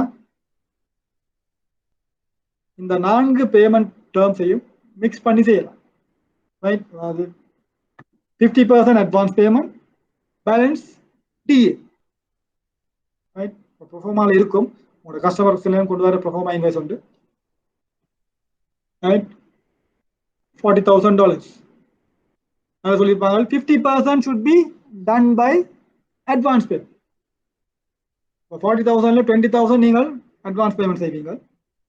பேலன்ஸ் 20,000 அவருக்கு டிஏ டாக்குமெண்ட்ஸ் தரும். டிஏ டாக்குமெண்ட்ஸ் வர நேரம் 40,000க்கு டாக்குமெண்ட்ஸ் தரும். அந்த டாக்குமெண்ட்ஸ்ல இன்வாய்ஸ்ல பாத்தீங்கன்னா அவங்க சொல்லியிருப்பாங்க 20,000 already obtained by advance payment, balance on DA. சரியா? அப்ப நீங்கள் பில் ஆஃப் எக்ஸ்சேஞ்ச் சைன் பண்ணி போட்டு டாக்குமெண்ட்ஸை ரிலீஸ் பண்ணிப்பீங்க. அந்த டேர்ம்ஸுக்கு அமைவாக பேலன்ஸ் 20,000 தான் நீங்கள் பே பண்ணணும். முதலே 20,000 அவர் பே பண்ணணும். அது மிக்ஸ் பேமெண்ட். அந்த மாதிரி சில விதிமுறைகள் இந்த இம்போர்ட் எக்ஸ்போர்ட் கண்ட்ரோல் ரெகுலேஷன்ஸ்ல உள்வாங்கப்பட்டது. உங்களுக்கு தெரியும் ஓப்பன் அக்கவுண்ட் தொடர்பான என்ன நீங்கள் பார்க்க வேண்டிய விடயங்கள், அட்வான்ஸ் பேமெண்ட் தொடர்பாக என்ன பார்க்க வேண்டிய விடயங்கள், இது விதிமுறைகளுக்கு இழவாறு. இது எங்களுடைய உள்நாட்டு சட்டத்திட்டம். ஓப்பன் அக்கவுண்ட் அட்வான்ஸ் பேமெண்ட் தொடர்பாக எங்களுடைய நாட்டினுள் நாங்கள் அமுல்படுத்தப்பட்ட சில ஒழுங்கு விதிமுறை. இப்ப டாக்குமெண்ட் கிரெடிட்ஸ், டாக்குமெண்ட் கலெக்ஷன், ஆவண சேகரிப்பும் ஆவண கடிதமும் இங்கு சர்வதேச ரீதியில் விநியோகிக்கப்பட்ட விதிமுறை. அதற்கமைவாக தான் நாங்கள் அங்க டாக்குமெண்ட்ஸை கையாளும். அங்க ஆவண சேகரிப்பை பொறுத்தவரையில் உங்களுக்கு URC 522 uniform rules for collection, publication number 522. அது மாதிரி எல்சி தொடர்பாக UCP 600 uniform customs and practice under documentary credits, publication number 600 2007ல ரிவைஸ் பண்ண. நான் சொன்ன வித்தியாசம் கலெக்ஷனுக்கும் எல்சிக்கும். கலெக்ஷன்ல பேங்க்ஸுக்கு எந்த மாதிரி ரெஸ்பான்சிபிலிட்டியும் இல்லை. எல்சியில பேமெண்ட் ஆப்ளிகேஷன். கலெக்ஷன்ல டாக்குமெண்ட் செக் பண்ண வேண்டிய அவசியம் இல்லை. எல்சியில டாக்குமெண்ட்ஸ் செக் பண்ணும். URCயில பொதுவாக வார அந்த முரண்பாடுகள் குறைவு. அது பிணக்கு, அது ஏற்றுமதியாருக்கும் இறக்குமதிகளை வார அந்த பிணக்குகள் குறைவு. அதான் பாத்தீங்கன்னா இந்த URC 522 விதிகள் இறுதியாக 1995ஆம் ஆண்டு திருத்தி அமைக்கப்பட்டது. 1995 ரிவிஷன். ஆனா UCP 600 2007, அதுக்கு முதல் UCP 500, அதுக்கு முதல் UCP 400. இந்த மாதிரி காலத்துக்கு காலம் இந்த இது URC 1995 ரிவிஷனுக்கு பிறகு URC அதே ரூல்ஸ் தான், இந்த 26 ஆர்டிகளும் தான் இன்னும் நாங்கள் நடைமுறையில வச்சுக்கொண்டோம். ஏண்டா அதில் வர இஷ்யூஸ் குறை. UCP 600 வந்தது காரணம் UCP 500ல பல விதமான பிரச்சனைகள் வந்தது. அதை கடைசியாக 2007ல ரிவைஸ் பண்ண. இன்னும் அடுத்த ரிவிஷனுக்கு இன்னும் தேவைப்பாடு இதுவரைக்கும் இல்லை, வரல. மாதிரியான பாப்போம். இன்கோடாம்ஸ் பார்த்தீங்கன்னா ஒவ்வொரு 10 வருடத்துக்கு ஒரு முறை திருத்தி அமைக்கப்படுது. இன்கோடாம்ஸ் பார்த்தீங்கன்னா இந்த 4 கொடுப்பனவு முறைகளுக்கும் பொதுவான ஓப்பன் அக்கௌண்டா இருக்கலாம், அட்வான்ஸ் பேமெண்டா இருக்கலாம், கலெக்ஷனா இருக்கலாம், எல்சியா இருக்கலாம். நாங்கள் பார்ப்போம் இன்கோடாம்ஸ், இன்டர்நேஷனல் கமர்ஷியல் டர்ம்ஸ். இது இந்த வருஷம் திருப்பி புதுப்பிக்கப்பட்டது 2020. இப்ப போறது இன்கோடாம்ஸ் 2020 ரிவிஷன். அதுக்கு முதல் இருந்தது 2010. உங்களோட பழைய எக்ஸாம்ஸ் எல்லாம் 2000 இன்கோடாம்ஸ் 2010 பேஸ் பண்ணி வந்த கொஸ்டின்ஸ். இந்த முறை உங்களுடைய அடுத்த பரீட்சையில 2020 இன்கோடாம்ஸ்.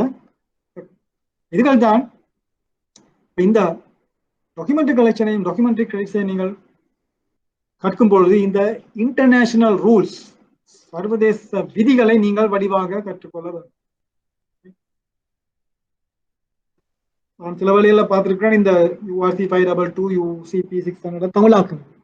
பொதுவாக இது ICC நேஷனல் சேம்பர் ஆஃப் காமர்ஸால் பப்ளிஷ் பண்ணக்கூடிய இது காப்பிரைட்ஸ் ரூல்ஸ். இதுல நாங்கள் நினைச்ச மாதிரி தமிழாக்கம் செய்ய முடியாது. அதனால நான் இந்த விதிகளை கற்கும் பொழுது நாங்கள் கட்டாயம் ஆங்கில விதிகளை வாசித்து அதை வடிவாக விளங்கி கொண்டு நாங்கள் கற்க வேண்டும். நாங்கள் எங்களுக்கு ஏற்ற மாதிரி அதை தமிழாக்கம் செய்ய முடியாது. அதுக்காக நான் 2வது வீக் என்னுடைய டியூட்ல சொல்லியிருந்தேன், யூஆர்சி 522 நான் அந்த 26 ஆர்டிக்களையும் தலைப்புகளை மட்டும் நான் உங்களுக்கு தந்தேன். அதில் நாங்கள் படிக்கிற நேரம் நாங்கள் அந்த ஆங்கில பப்ளிகேஷனை டவுன்லோட் பண்ணி போட்டு ஒவ்வொரு ஆர்டிக்களையும் நாங்கள் விவரமாக கற்கும் பொழுது நாங்கள் அதற்குரிய சொற்களை பார்க்கலாம். ஆனால் நாங்கள் வேர்ட் டு வேர்ட் அதை நாங்கள் டிரான்ஸ்லேட் பண்ண முடியும். உங்களுக்கு யூஆர்சி 522ல அந்த உள்ளடக்கம் தான் வடிவம் விளங்கணும். என்னண்டு யூசிபி யூஆர்சி ரூல்ஸ், ஒவ்வொரு ஆர்டிக்கலும் என்ன சொல்லுது, அந்த உள்ளடக்கத்தை நீங்கள் வடிவா விளங்கி கொண்டு நீங்கள் எழுத. இதுதான் இந்த கொடுப்பனவு முறைகளை பத்தி நாங்கள் பார்த்தோம். அடுத்த வகுப்புல நாங்கள் இப்ப இன்டர்நேஷனல் ட்ரேட் இருந்த ஒரு நான் சொன்ன மாதிரி ஒரு வாஸ்ட் சிலபஸ்.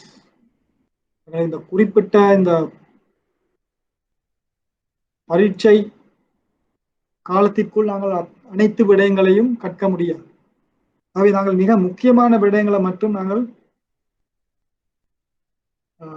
கற்போம். பரீட்சை தொடர்பாக நீங்கள் இன்டர்நேஷனல் ட்ரேட் சம்பந்தமாக நீங்கள் ரிஃபர் பண்ணலாம். நாங்கள் எக்ஸாம் இதை ஃபோக்கஸ் பண்ணி நாங்கள் எங்களுடைய கலந்துரையாடல்களை மேற்கொள்ள வேண்டும். நெக்ஸ்ட் கிளாஸ் நாங்கள் உங்களுக்கு அதை அனுப்பி வைக்கிறேன். நீங்களும் டவுன்லோட் பண்ணலாம். கூகுளில் போய் கூட யூஆர்சி 522 டைப் பண்ணால் உங்களுக்கு அந்த 26 ஆர்டிக்கலும் நீங்கள் டவுன்லோட் பண்ணிக்கொள்ளலாம். நாங்கள் ஈஸியாக இருக்கும். ஒவ்வொரு ஆர்டிக்கலையும் நாங்கள் ஆர்டிக்கல் பை ஆர்டிக்கல் அதை நாங்கள் டிஸ்கஸ் பண்ணலாம்.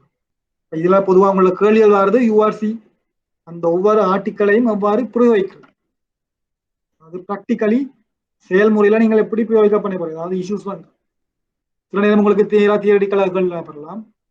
ஆர்டிக்கல் இருக்கிற அந்த ஒரு இதை வச்சு கொண்டு தியரிட்டிக்கல் கல்வியாக இருக்கலாம். சில நேரம் உங்களுடைய ப்ராக்டிக்கல் இம்ப்ளிகேஷன், எவ்வாறு ஒரு பிணக்கு ஒரு டிஸ்பியூட் பண்ண நேரம் அதை எப்படி நீங்கள் அந்த ஆர்டிக்கலை அந்த கேள்விக்கான விடையை எழுதும் பொழுது எப்படி நீங்கள் பிரயோகிக்கப்படும். ஓகே பிரதீபன்,